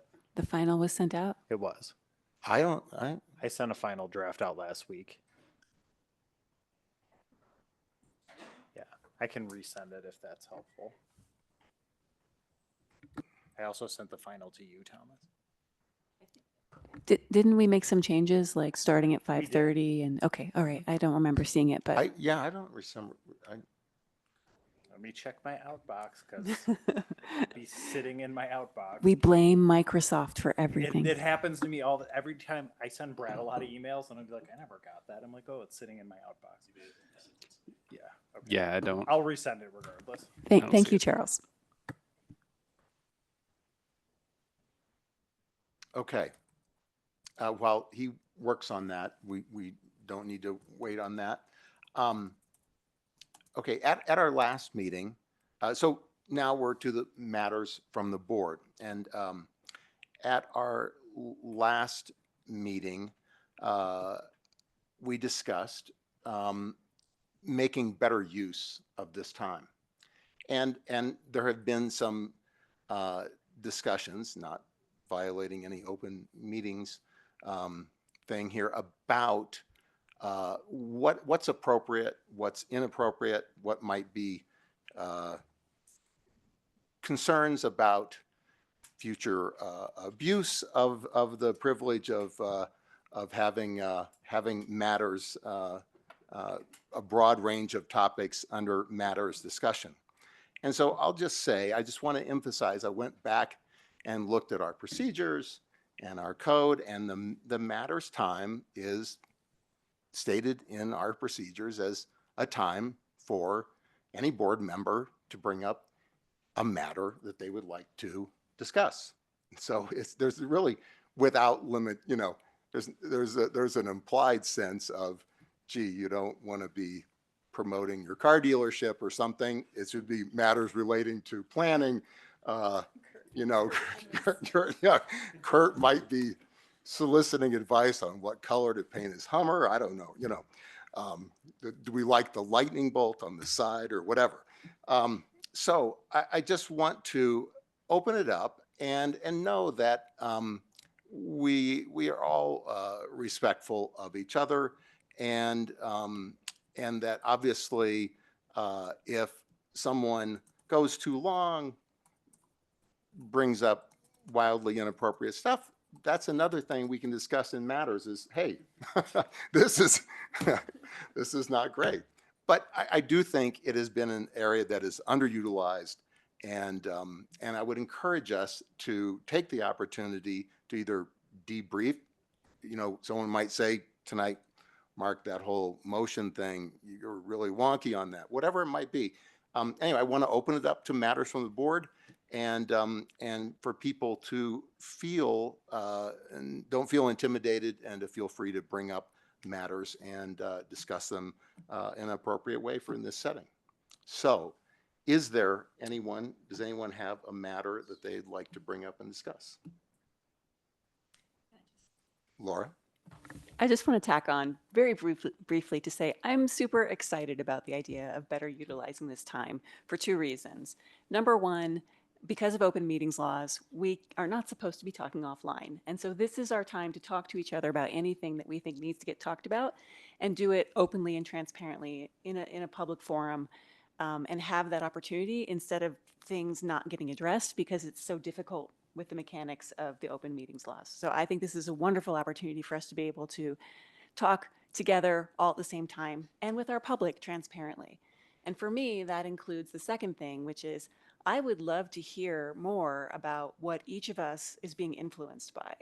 And I think that is also very appropriate to share with the public. Like if we have read a book or seen a video or a news conference or something that is shaping how we think about planning, let's have some of those conversations together, share with each other, discuss our philosophy around planning a little bit more, what we're each bringing, again, with each other and transparently with the public. I think it's good for folks to know where we're coming from and why, so that this process doesn't seem so Byzantine and incomprehensible.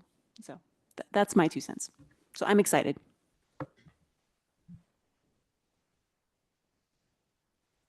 Okay, I'll add that if in anticipation, in preparation for a meeting, a board member says, I'm going to bring up something in matters that is of significance, of consequence, might involve questions to staff, whatever it might be, that is, if it's a weightier item, I would really recommend that you either send a little summary or notification to the whole board, or if you want to send it just to Laura and I.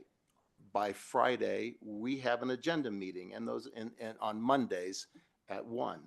And I think it would be, if you have something of that nature that is more might require more research or might require staff time or whatever, that send that to us so we can notify people. Oh, I see George has a hand up. Great. We can notify staff that to anticipate this, and it would be very helpful. So, George. Thank you. I'm going to put my 2 cents in, which is I'm a fan of efficient, short meetings that gets the work of Boulder done and the public. I think there obviously is an opportunity. It matters to bring up important issues, but we're paying city staff to be here. We're volunteers. We're spending hours on this packet, and we're spending hours in these meetings. And I want us to be extremely respectful of each other's time, and bring up important things, obviously.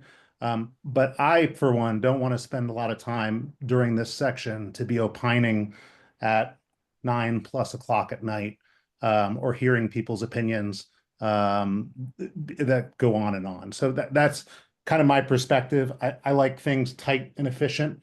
And so I'm okay with using matters to bring things up. I think that's always been available to everybody, but I want to be cautious about how much time we spend here, especially given that we've got staff present as well. Great. Thank you, George. Okay. Yeah, oh, thank you. Mason. Yeah, just tagging on to what George said, as someone who gets up at like 5:30 in the morning, I and typically goes to sleep by 9:30. I appreciate the use of matters as well as the efficient use of matters. So I like your idea of mentioning it beforehand and maybe taking turns so we don't have everybody with a matter on any given night. That would be very nice for me. And I will stay up late with you guys and have a lock-in if we need to, but otherwise I'd like to avoid it. Okay. Any other comments for matters?